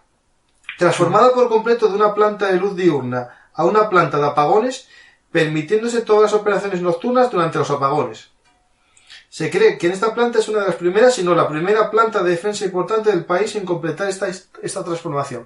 Básicamente puso a todos los trabajadores no necesarios, es decir, que realicen tareas de mantenimiento, a lo mejor operarios de segunda clase, a pintar. Todos aquellos que tenían alguna experiencia, por ejemplo, con pintura en spray para pintar los aviones, pues les dijo, fuera de aquí, y a pintar todos los cristales del edificio. Y de hecho, parece sencilla esta tarea, ¿no? Pero tampoco es tanto, porque tuvieron que hacer una serie de combinaciones de pinturas para lograr la que mejor efecto opacidad diese y también una mayor adherencia, ¿no? Es decir, no estamos hablando de un cristal, sino de miles de cristales. Estamos hablando de 160.000 metros cuadrados de tejado. Por lo tanto, hay una gran tarea. Y un tejado, como has dicho tú, con muchos cristales para aprovechar la luz. Se ha hecho así a conciencia. Sí. A ver, Francisco, había un problema. Dice, ¿tú lo pintamos de qué? ¿Y de qué color lo pintamos? Porque había que mezclar, como has dicho tú, ponemos un montón de gente con pistolas, con pinturas, con todos los elementos. Y hay un problema, y es que al principio resulta que el cristal no se pega bien la pintura, no suele ser una cosa que la pintura se quede bien. Y además dice, bueno, lo pintamos de negro. Crash, error. Resulta que el negro crea problemas de reflejo y hubo que pintarlas, todo lo que estaban de negro hubo que pintarlas de gris para que hicieran juego con el resto del edificio, porque claro, resulta que eran negros, el resto del edificio de otro color, luego lo vamos a cubrir con un camuflaje verde, aquello canta fatal. Creo recordar que estas fábricas, por estar funcionando 24 horas al día sin luz natural, tenían un equipo cuya única función era cambiar bombillas. No estamos hablando de las bombillas de bajo consumo, estamos hablando de bombillas que se consumían no sé cada cuántas horas, pues había un equipo cuya única función era cambiar bombillas. Todo el día, 24 horas cambiando bombillas. Y bueno, al final, pues la Austin Construction instaló 3 capas de madera contrachapada en el interior de las ventanas para proteger a los trabajadores por si bombardeaban y los cristales caían sobre los trabajadores. Hombre, al final era más lógico taparlas, sí. Sí. O sea, se gastó una cantidad inmensa de pintura, de bombillas, de no sé cuánto, por si, lo que siempre estamos diciendo, por si nos bombardea. Claro, yo creo que, ¿sabe lo que él dice? Bueno, ¿y por qué no cambiaron los cristales por contrachapado? O sea, hemos gastado, ahora para que te hagas una idea, hemos gastado dinero en pintura, hemos pintado los cristales, ponemos un contrachapado para evitar que se rompe el cristal y que haya los trabajadores, y de un principio, ¿por qué no hemos quitado los cristales y hemos puesto contrachapado? También justo, sí, eso que yo pensaba. Bueno, en mayo del 42, nuestro cuerpo de ingenieros se va a encargar de camuflar esta famosa Boeing, ciudad de Boeing, ¿verdad? La ciudad de Boeing 2. Para diseñar este trabajo de esta fábrica, nuestro amigo Homer envió a John Stewart Dudley, que era otro director de arte de estos de cine, en este caso de la Metro-Goldwyn-Mayer. Este hombre tenía una licenciatura en arquitectura por la Universidad de Pensilvania en el 33, y Dudley había ido a Hollywood para iniciar su carrera como diseñador de decorados, e incluso, por si lo queréis saber, en el año 40 había sido nominado al Oscar por una obra, Bittersweet, no sé en español cómo se titularía, de la Metro-Goldwyn-Mayer, donde actuarían Jeanette MacDonald y Nelson Eddy. Bueno, pues en el año 40, Dudley, ya con sus 32 años, se había casado con una joven estrella de solo 18 años llamada Constance Ockelman. Y bueno, pues en un año, Constance se convirtió en uno de los talentos más sugestivos y atractivos de Hollywood, ya que Constance Ockelman es Veronica Lake. Vale. Así que tenemos a nuestro querido Dudley, de 32 años y luego 33, casado con una joven de 18 y luego 19 años, que va a ser Veronica Lake, que es un mito sexual, ¿verdad?, del Hollywood de los años 40. Dudley, digamos que estaba viviendo el sueño norteamericano, el sueño de Hollywood, ¿verdad? Y tuvo una apasionada noche en un tejado de zinc. Sí, exactamente. Bueno, pues nuestro amigo estaba contentísimo con su vida hasta que Homer le llamó. El coronel Homer. Bueno, mientras Veronica Lake se convertía, vamos a decirlo finamente, en una chica pin-up, estaba en los morros, ¿verdad?, de todos los B-17, B-25 Michel y cualquier cosa que volara, estaba pintada una Veronica Lake. Su marido se presentó al servicio en Seattle para esta ciudad de Boeing. Dudley se encontró con un entorno en que la ocupación japonesa de las islas en Alaska pues estaba relativamente cerca. A ver, es que Seattle, Washington está en la costa oeste, pero en la costa noroeste, hace frontera, creo recordar, con el Canadá, y que no está tan lejos Alaska, ¿vale? Así que aproximadamente 900 millas de Juneau, que es la capital de lo que luego sería Alaska. De hecho, Esaú, hablando de todos estos territorios, me viene a la mente un programa que grabé hace poco sobre expediciones españolas en Alaska, que hablamos de todos esos territorios que fueron españoles, y de hecho Orejón, dicen algunos que venía el nombre de ahí, Vancouver, que tiene otro nombre que es español, y contamos el doble nombre, que solo se sabe el segundo. Y invito a la gente a que vayan al programa y conozcan el primer nombre de la isla de Vancouver, y después cuando lo vean ya que vuelvan aquí y me lo digan. Pues sí, este hombre fue allí, y la cosa es que pensaban, ¿verdad?, que los japoneses en cualquier momento se iban a plantar en Seattle. Que es que tenían que plantarse, ya han conquistado las islas de Aleutianas. Sí. De hecho, hubo hasta amenazas. Tengo aquí el relato de un hombre que era trabajador en el astillero de Todd Pacific en la isla de Harbor de Seattle, que está a 3 millas de esta base, de esta fábrica número 2 de Boeing. Dice que recuerda que un día le llamaron en plena noche, un 3 de junio de 1942, y que había una amenaza o una interceptación de una emisora de radio japonesa que decían que iban a atacar Harbor Island. Y todos estos hombres, todos estos hombres de Top Pacific se prepararon y esperaron el ataque aéreo. Es decir, todas las fábricas tenían un plan de defensa antiaérea. Aparte de mandar gente a los búnkers, tendrían brigadas antiincendios, y las fábricas más grandes tenían varias piezas de fuego, de artilleras, ¿no?, de antiaéreas, en sus tejados o en sus alrededores. De hecho, es algo que veremos posteriormente en la propia fábrica de Boeing. Y al final fue toda una falsa alarma. No atacaron esta isla de Harbor. ¿Harbor Island no atacaron? No, atacaron otra. Dutch Harbor, que está en Alaska. En vez de Harbor Island. Nada. Una equivocación sin querer. Como Harbor debe haber pocos en Estados Unidos, Dios de mi vida, en fin. Claro, bueno. A ver, con toda esta paranoia, John Dudley empieza a llegar como director. Bueno, él estaba al mando de la dirección de camuflaje de todo el estado, del estado de Washington. En aquel momento la dirección la tenía William James Vine, que también era un tío formado en el tema de arquitectura, y bueno, su misión, junto con Joy y Richardson, era ocultar la fábrica de Boeing de los aviones japoneses. Diseñaron un elaborado plan de camuflaje que incluía una cubierta para toda la planta 2, así como lo mismo que se ha hecho con otros momentos, calles falsas, detalles de follaje, de árboles, de césped y demás, para que se pintara a lo largo de este campo de Boeing. Mira, de hecho, creo que va a ser el momento que voy a poner el vídeo. Ah, sí, justo para que veamos un poco me encanta que lo vea la gente con nosotros. Cómo era esta opción, ¿no? Un segundito que voy a... Espera. Sí.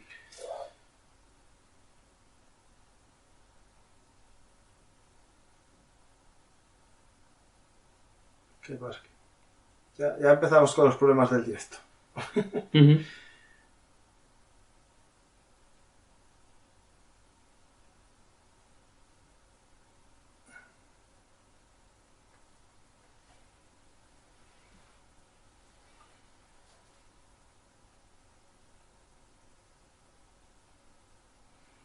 Como podéis ver, se ve un poco la gente paseando por el tejado, se ve un poco el juego de andamios y de chapas y también de mecanismos, y se va viendo cómo hacen las colinas, cómo hacen...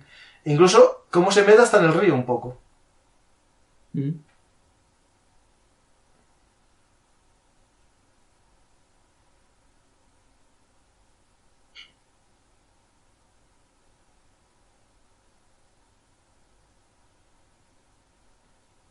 Claro, porque eso sigue hasta el río. Si te fijas, cubre un poquito parte del río para que se note menos dónde está. El choque, sí. Y se ve perfectamente, lo interesante de estos vídeos es que se ve la escala de las casas, de las vallas, como son casi a la altura de la rodilla de las chicas que están paseando, que tiene su historia estas imágenes, ¿eh? Estas imágenes... Tomando el sol, esto es coña, ¿no? No es coña, tiene su porqué. Esto lo contamos al final del programa.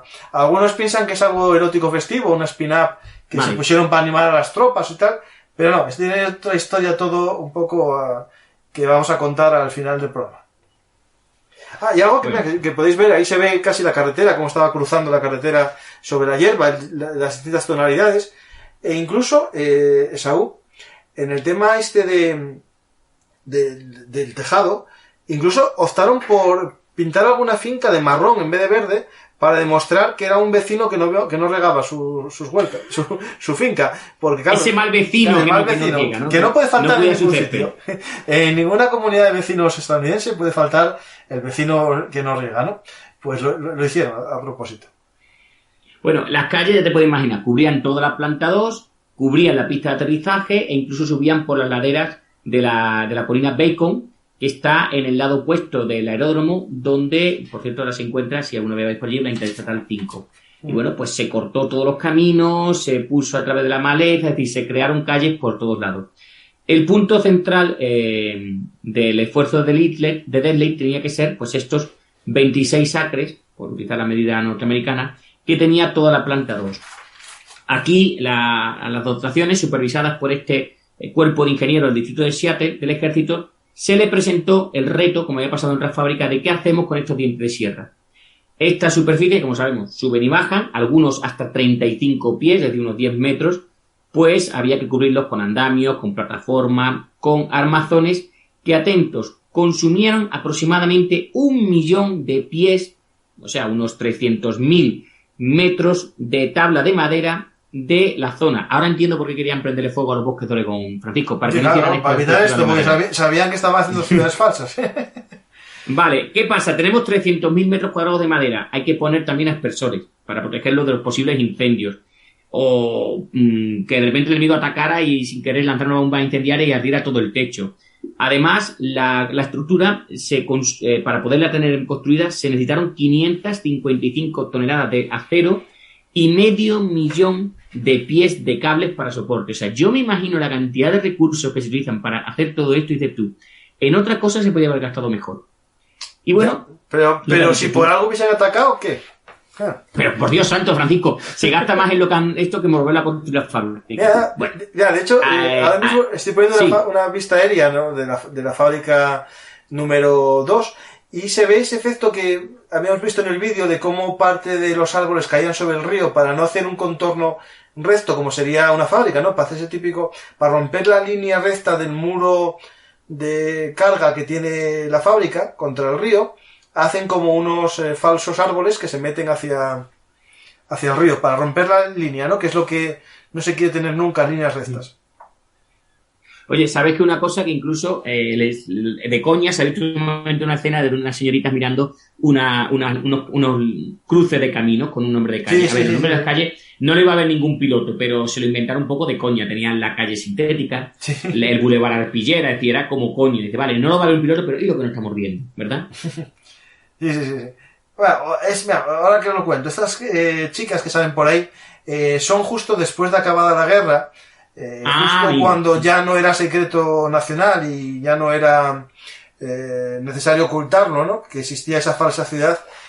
Boeing permitió a sus trabajadoras subir a pasear por ahí y me imagino que como eran horas de descanso, alguna tomó el sol y algún fotógrafo aprovechó para hacer unas fotos un poco así tipo pin-up, ¿no? Pero son... De normal, yo no sé si durante la guerra, ¿no? Permitían a la gente pasear para hacer bulto. De hecho, hay un rumor por ahí de que en una soltaron hasta una vaca para dar vida a ese pueblo. Pero me imagino que corre peligro, ¿no? Con una vaca por ahí.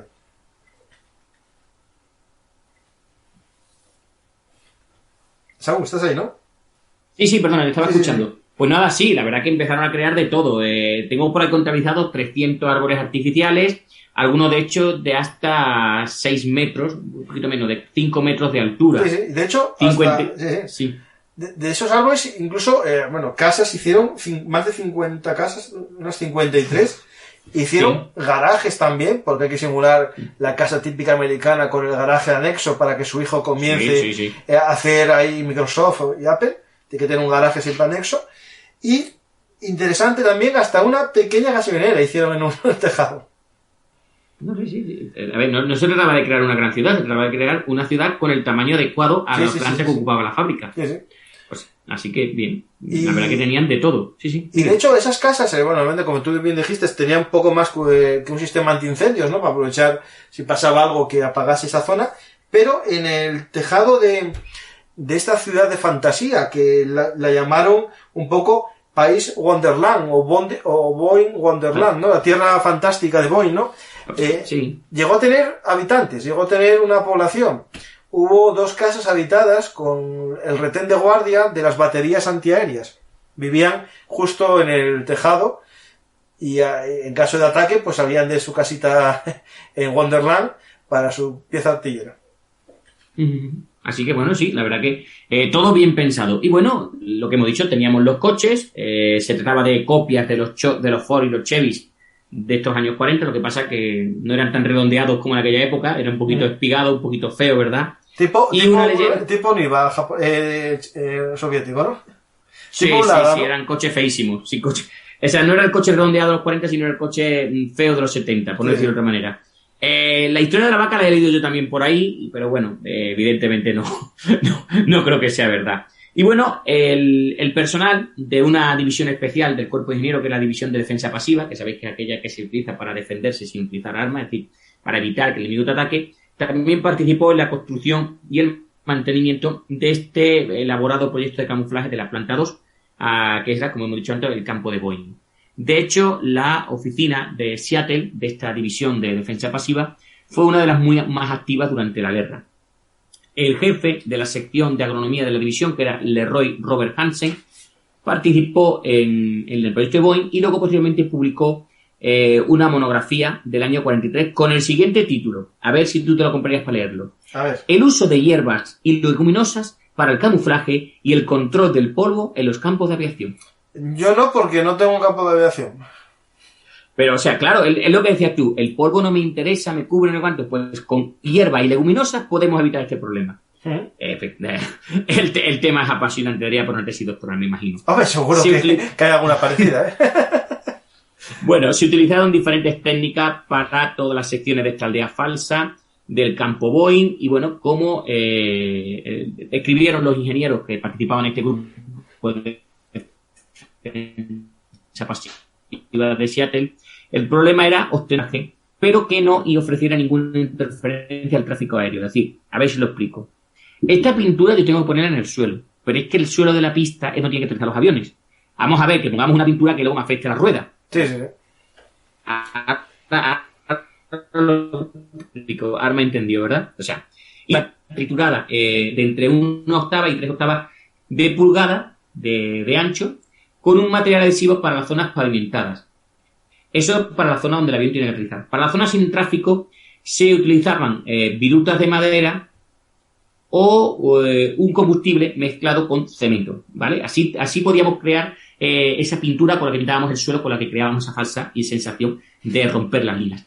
En las zonas entre y más allá de las pistas, las casas eran de hormigón de 6 pulgadas de grosor, porque se consideraba que cualquier cosa más alta constituía un estorbo para cualquier operación. Ajá. Sin embargo, en estas zonas el césped y lo que tú decías, la hierba, las malas y la maleza sí que eran reales y eran cuidadas, atentos, por agrónomos de Leroy Hansen. Con lo cual tenemos a unos agricultores cuidando que haya malas hierbas para que crezcan en el sitio donde tienen que crecer. Y bueno, mientras que Dudley y los ingenieros gestionaban esta defensa pasiva de Boeing, la defensa activa, como has explicado tú antes, pues teníamos de todo. Teníamos armamento antiaéreo, teníamos refugios antiaéreos por si se producían ataques, teníamos simulacros de incendio en los techos y pues ahí teníamos al director de protección de plantas, en este caso era Glenn V. Diers, junto con un equipo de guardias que eran reconocibles porque iban siempre con un casco blanco.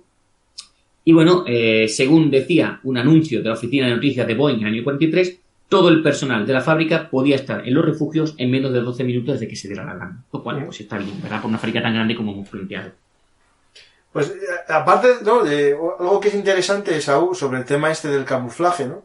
Es lo que hablábamos antes un poco de la orientación. Es decir, tú cuando te orientas en avión, yo por una época de mi vida tuve, puedo decir, la suerte o la poca suerte de viajar bastante en avión. Cada semana me conocía las rutas perfectamente, ¿no? Y cuando sobrevuelas ciudades que tienen un entorno marcado, ¿no? Por ejemplo, una costa, ¿no? Y dentro de una costa, por ejemplo, que tengan un cabo y 2 playas alrededor, como Benidorm, ¿no? Pongamos, o que tengan un río como Zaragoza, pues en avión tú lo ves y dices tú, mira, estoy justo sobrevolando esto, ¿no? Pero si pasas por encima, yo qué sé, por ejemplo, de, no sé, Palencia, ¿no? Que tiene un río, pero es pequeño, ¿no? Pues lo puedes confundir perfectamente con Burgos, ¿no? Porque también tiene un río y es pequeño, ¿no? Es decir, hay momentos, ¿no? Hay ciudades que sobrevolándolas es difícil reconocerlas y otras está claramente marcado, ¿no? San Francisco, tú ves la bahía y bueno, tienes que ser japonés muy cerrado para no entender que eso es San Francisco, ¿no? Y donde hay más un montón están las casas, ¿no? Pues algo mismo pasó con Boeing, ¿no? Es decir, esa base, esta planta 2 de Boeing que en las fotos vimos que estaba justo al lado de un río y un puente, estaba claramente una diana, ¿no? Porque sabían los japoneses, tenéis que bombardear la fábrica que tiene, no la fábrica, la urbanización de casas que está justo al lado del río y al lado de un puente, ¿no? Al final, pensaron en ocultar el río, pensaron en hacer... No. Sí, lo pensaron. O sea, una red que cubriese el río y de color verde, no verde río, sino verde prado, y el río imitarlo, no con papel albal al estilo Portal de Belén, sino con otro tejido de color verde río, ¿no? Más al sur y para confundir al bombardero, es decir, que no supiesen dónde pasaba el río. Es decir, se dieron cuenta que esas ciudades con elementos geográficos claramente marcados, aunque se oculten, se pueden reconocer por ese elemento geográfico, ¿no?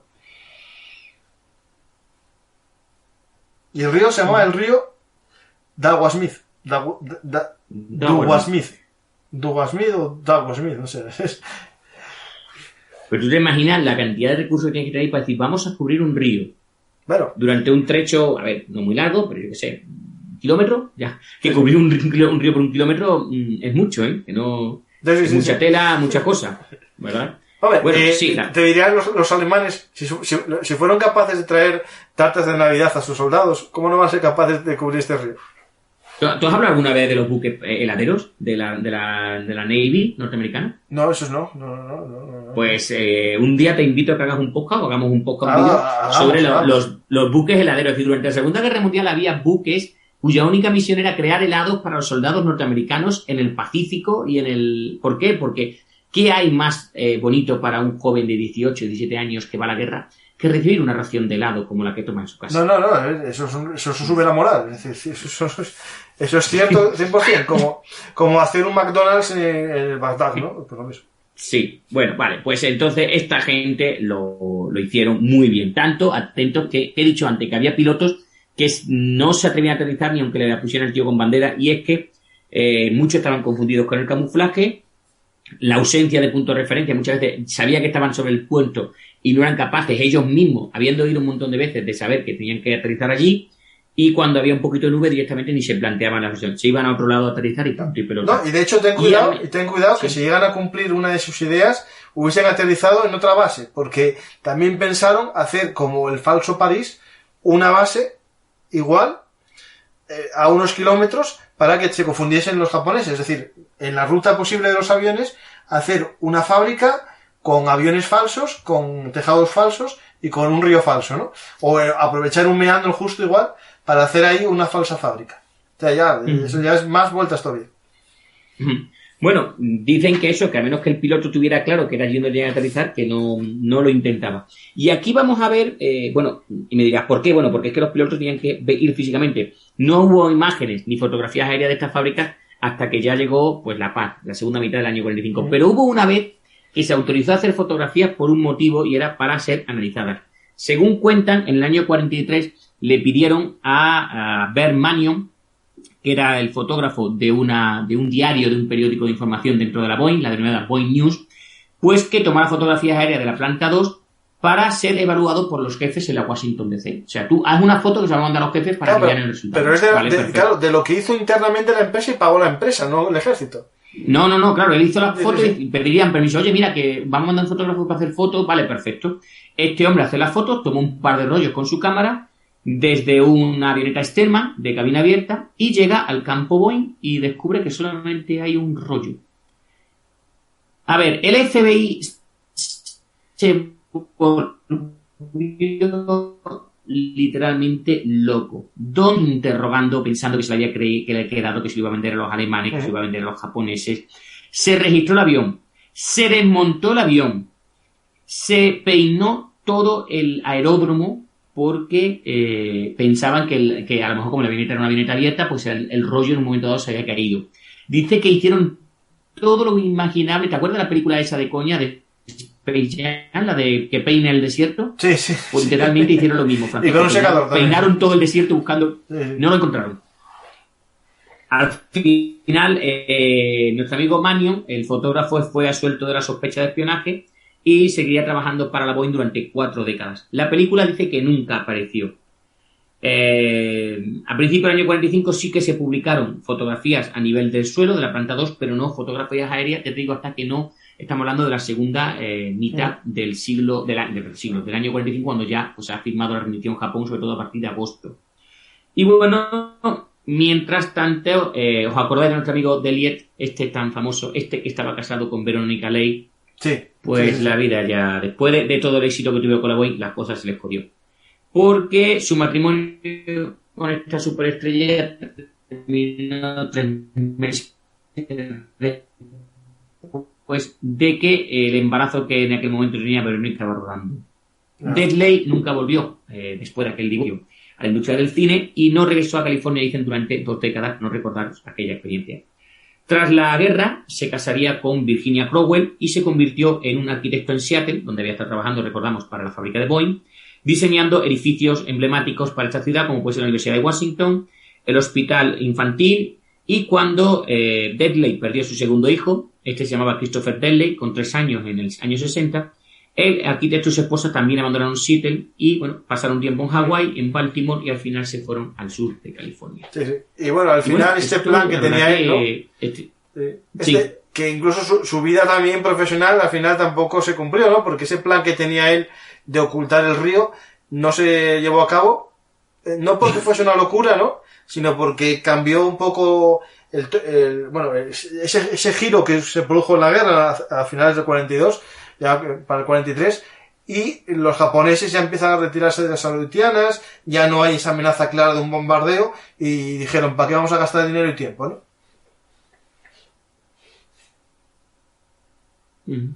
Sí, no, ¿para qué? Si ya no van, ya es imposible que esta gente nos invada, pues ¿para qué vamos a seguir invirtiendo en estas cosas, no? De todos modos, hasta el 45 nunca se liberó esta información, lo que estamos diciendo. De hecho, hay un comunicado de la Oficina de Noticias de Boeing, fechado el 19 de junio de 1945, que dice: la descripción de hoy del elaborado trabajo de camuflaje de Boeing, hecha con la aprobación del Mando de Defensa Occidental, fue el primer pronunciamiento público sobre el tema. Es decir, lo pagó Boeing, como está claramente lo dicen aquí, y pidieron permiso, pero no fue un plan, ¿no?, del ejército, ni de ese departamento de camuflaje, ni nada similar. Fue una, digamos, propuesta propia de la empresa, ¿no? Sí, lo que hemos dicho, esta gente además le da publicidad. Oye, esta gente ha invertido, ha gastado dinero en protegerse y en proteger a sus trabajadores. Sí. Yo creo que eso, mejor política está muy bien. Bueno, ya en el año 45, creo que se llamaría, el 7 de julio... ¿cómo se llama? La responsabilidad social corporativa. Sí, exactamente. Bueno, pues, como te estoy diciendo, cuando le queda un mes a la guerra, y todavía no se sabe, pero bueno, ya se está previendo con eso no va a bombardear la costa oeste de los Estados Unidos, pues el cuerpo de ingenieros empieza ya a contratar a gente para desmantelar todo esto. Que recibió atentos $250,000 para desmantelar la Wonderland de Dead Lake, que estaba en Seattle. Tenían 150 días para desmontarlo todo. $250,000 para desmontar una instalación que había costado $2 millones. Está bien.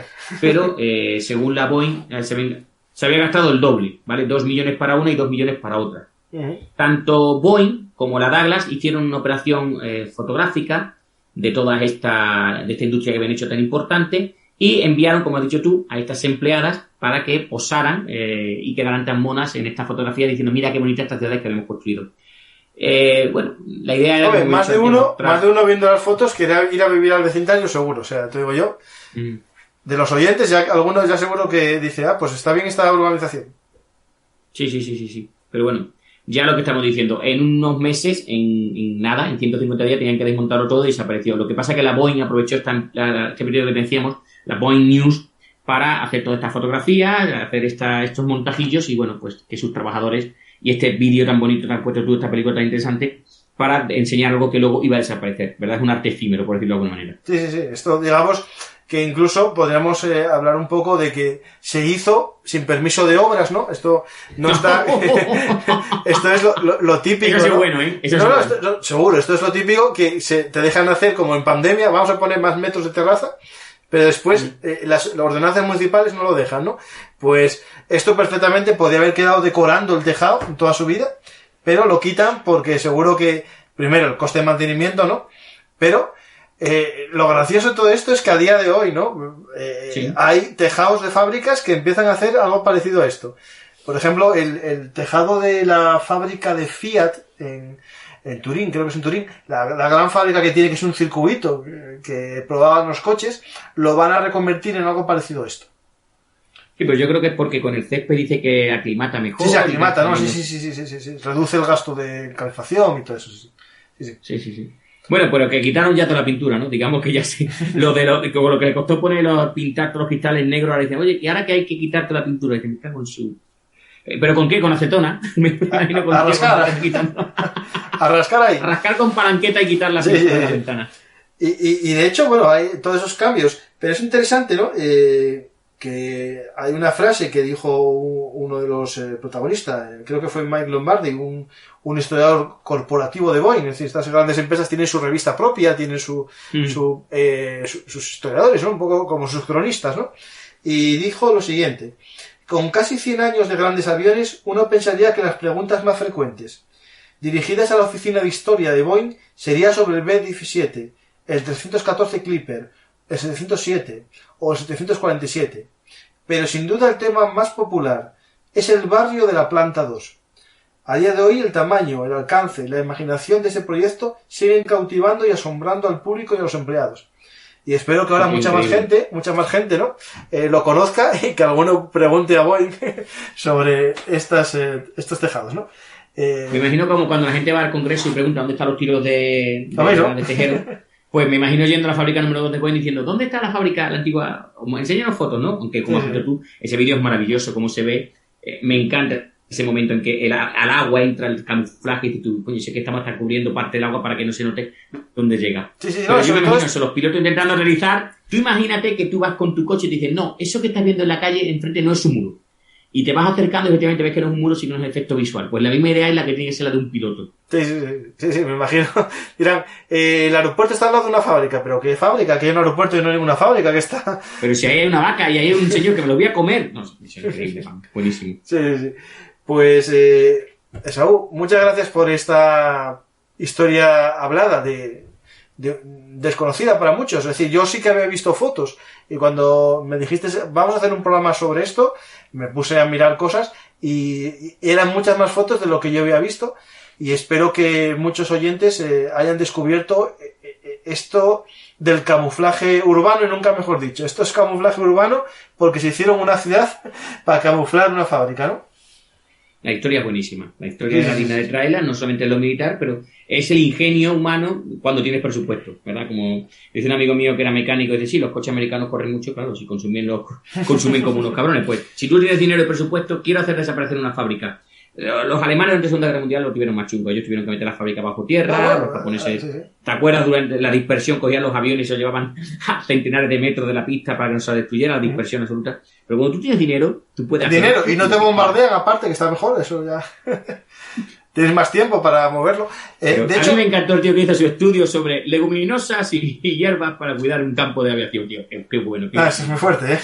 Esto sería objeto de una tesis interesante que solo harías si tienes una subvención de alguien que te pague, como puede ser el ejército. Y recordamos que empezó con $50,000 para cubrir un campo que nunca se hizo, ¿vale? Y luego el tío ya gastaba 2 millones para cubrir una pista de una fábrica de la Boeing. Sí. Bueno. La idea era buena, pero necesitaba una guerra para que tuviese dinero. Claro. De hecho, Saúl, por desgracia estamos hablando de algo muy romántico, porque esto ya está para desaparecer a día de hoy con las coordenadas GPS, ¿no? Con los sistemas de satélite. Es decir, es más difícil, tú la tapas, pero todo el mundo sabe que estaba ahí, ¿no? Al final nos encontramos a nuevas guerras en las que el camuflaje va a ser engañar al satélite, va a ser guerra informática para que un misil caiga en otro sitio porque el GPS da información errónea. Esto es muy interesante, ¿no? Por ejemplo, Estados Unidos lo tiene muy fácil porque todos los GPS funcionan con tecnología americana. Perfectamente puedes ajustar para ciertos países 10 metros el GPS. Y de hecho, no hace mucho vi una imagen sobre los rusos atacando en Siria que llevaban un GPS tipo TomTom puesto encima. Claro, si es un GPS, usa tecnología americana. Por lo tanto, estaban usando tecnología americana de posicionamiento. Creo que durante la tercera guerra del Golfo, recuerdo que la primera fue Irán-Irak, los iraquíes llegaron a prender fuego a ingentes cantidades de petróleo para crear una nube de humo. Sí. Porque como dices tú, en aquellos tiempos todavía los misiles no eran, estamos hablando de 2003, no eran tan modernos como ahora. Y entonces, pues, como eran por vía láser o por cuanto, pues lo que hacían era crear pantallas de humo para que los misiles no acertaran. Al final, como dices tú, todo esto se está perdiendo, todo el romanticismo se está perdiendo. Pero bueno, quién sabe. Como dices tú, en cualquier momento te encuentras con una interferencia electromagnética que haga que el radar no sea capaz o que el satélite no vea dónde tiene que caer el pepino. Pregunta a un oyente que si alguno de estos técnicos de camuflaje estuvo en los días previos al día D. Yo me suena que no, porque el ejército tenía un batallón o compañía que era la compañía Fantasma, que era la que hacía los efectos de estos de camuflaje para el ejército. Y el ejército de Patton, ¿te acuerdas? El ejército de Patton, sí, que nunca existió. Nunca existió, pero lo hizo esa unidad Fantasma, que tenía como logotipo un fantasma con un rayo o algo así, me parece. Me suena haber visto Esto era los que tenían un tío todo el día con la radio, oye, mándame tropas para no sé qué, mándame comida, eso, justo, no sé cuánto. Era buenísimo, o sea... 50 camiones de helado. Mándame helado ya, que los de Patton... Oye, no, en serio, Francisco, próximo podcast, barcos heladeros. Es un tema apasionante, ¿eh? Vale, pues barcos heladeros. ¿Lo hacemos en podcast o aquí en directo? Pero búscate. En directo. Vale, buscando fotos que vamos a hablar de cómo los norteamericanos van mejor a la guerra si pueden comer su buena ración de helado. Vale, y lo completamos con un artículo que tengo yo sobre raciones de combate de la US Army y hablamos del menú completo. Eso no puede estar bueno, eso nunca puede estar bueno. Bueno, según todos estos hackers rusos que tienen canal de YouTube y tal, que prueban comidas, dicen que las mejores son las españolas. Eso está claro. Sí, sí, sí. Uno que ha comido el rancho español sabe que no tiene nada que ver. No te digo el rancho de combate, pero que uno va a comer a cualquier unidad militar y se come bien, no se come mal. No, Otro te dirá que depende. Hombre, del rancho de combate, si te meten fabada asturiana, vamos a ir bien, vamos a ir forrados, porque sé que la dan, y de hecho una fábrica aquí de Asturias, de Noreña, es la que suministra, creo que son los callos, las albóndigas, y la fabada, y las lentejas, al ejército. Como marca blanca, ¿eh? Pues, nada, Esaú, muchas gracias. Yo creo que la gente, pese al problema que tuvimos logístico, ¿no? Pero para nada, muy bien. Pero es interesante que la gente un poco conozca el porqué. Las tarifas gratuitas de Zoom son solo para 2 personas, y si hay más, hay un tope de 1 hora, ¿no? ¿Qué pasó? Que Saúl entró 2 veces y dije yo, Saúl, creo que la vamos a fastidiar. Vamos a tener problemas. Vamos a tener problemas, y acerté. ¿Y cómo logramos acabar con este problema? Si apoyáis el sistema de micromecenazgo en patreon.com, podré pagar la tarifa que cuesta su dinero. No es 100 euros. Yo un día me puse a hacerlo y eran casi 300. Y dije, bueno, espero un poquitín y sigo de uno en uno. Y cuando es mucha gente, por Skype, ¿no? Pero la realidad es que, bueno, si el proyecto sigue creciendo como va creciendo, pues puede que algún día me lance a esa suscripción. De hecho, Esaú, cuando empezamos tú y yo los podcasts, que fuiste en mi primer compañero, que ahora estás en muchos más sitios, pero fuiste mi primer compañero y yo tu primer compañero. Bueno, fue hace tiempo, crecimos, bueno, a una velocidad lenta, porque, bueno, es como todo, ¿no? Si no eres original vas más lento, si no pagas la publicidad. Ahora estamos en torno a 11.700 oyentes en iVoox, pero aquí en YouTube tuvimos un crecimiento muy rápido. En menos de 9 meses pasamos de 300 a más de 3.000. Y bueno, yo creo que estoy muy contento con esa velocidad de despegue. Espero que se vaya aumentando y lleguemos algún día a una velocidad que se merece los invitados a este programa, que cada vez son más y merecen que más gente nos escuche, ¿no? Pues muchas gracias, a la gente le ha gustado este programa, muchos estarán sorprendidos, ¿no? Con lo extraño de esas chicas pin-up en un tejado, realizando labores de jardinería en plantas falsas, pero muy interesante. Y bueno, estamos ante un ejemplo, Saúl, de posmodernismo, ¿no? De posverdad, en 1940. Yo, la foto que tengo justo al lado tuya, sí, realmente yo no sé si esa casa es de mentira, me parece que es de verdad. Está muy bien. ¿Quién sabe? ¿Quién lo sabe? Habría que acercarse mucho para verla. Sí, pero no, es de mentira, porque dicen que es de mentira. Hombre, las plantas sí que se nota que son esas redes de camuflaje, yo creo, sí. Sí, pero que a 20.000 pies, como decías tú, eso no hay ningún... No. Ni a 5.000. Además, como decía uno en broma, si eres japonés y ves esas chicas, ya no te fijas en el objetivo. Bueno, nada, Saúl, muchas gracias y hasta la próxima historia hablada. Y cuando quieras también tus monólogos, que a la gente que no conoce a Esaú, porque sois de YouTube, en podcast Esaú manda muchas veces historias cortas, programas de media hora, 40 minutos, en los que trata él un tema, y a veces los voy subiendo yo aquí, poco a poco voy subiendo todos los programas aquí al canal de YouTube para que la gente también disfrute a través de esta plataforma. Muchas gracias a todos. Y ya sabéis, Bellum Artis Historia Militar es el blog para los apasionados de la historia militar, pero también, y ahora más, en formato podcast y en formato vídeo de YouTube. Realmente cuando visitéis el Bellum Artis veréis muchos artículos de Saúl, porque Saúl ahora lleva la parte escrita del blog. Yo ya no me da la vida para todo. Y para tanto no te da tiempo. No, llevamos ahora mismo, estamos con entradas terminando ahora, uno sobre... bolsas en el este y otros que estoy publicando los jueves sobre los norteamericanos en Vietnam. Tenemos que hacer algo en Vietnam que a la gente le gusta.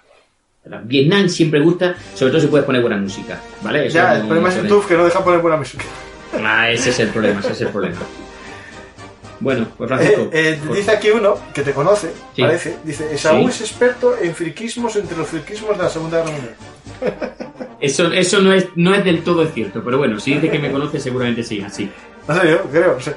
Muchas gracias a todos y ya sabéis, si os ha gustado esta historia hablada, darle a me gusta, compartir en vuestras redes sociales para que llegue a más gente y dar a esa campanita que tenéis justo al lado de suscribiros para que os notifique de los programas en directo y los estrenos.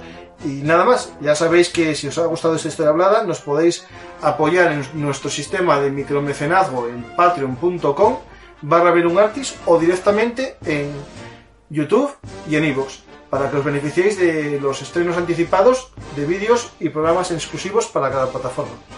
Muchas gracias a todos y hasta la próxima historia hablada.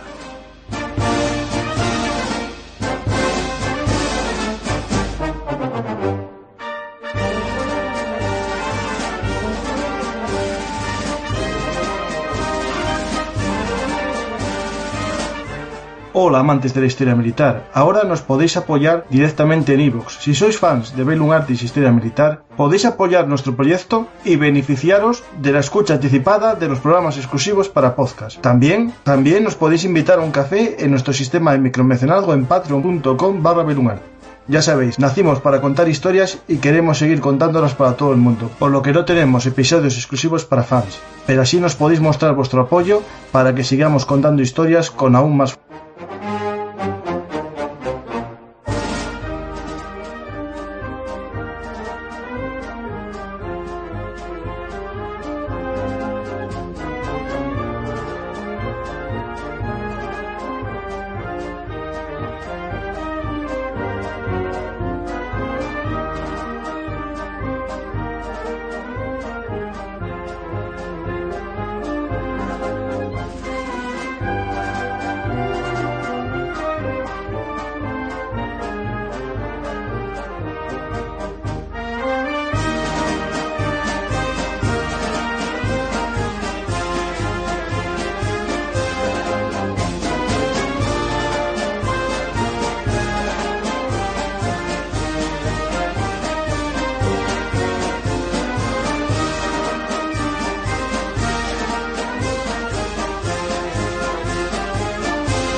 Ya sabéis, Velum Artis Historia Militar es historia hablada.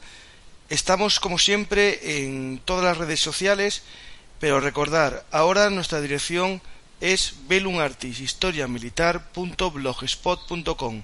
No os olvidéis, Velum Artis es el blog de la historia militar. Muchas gracias.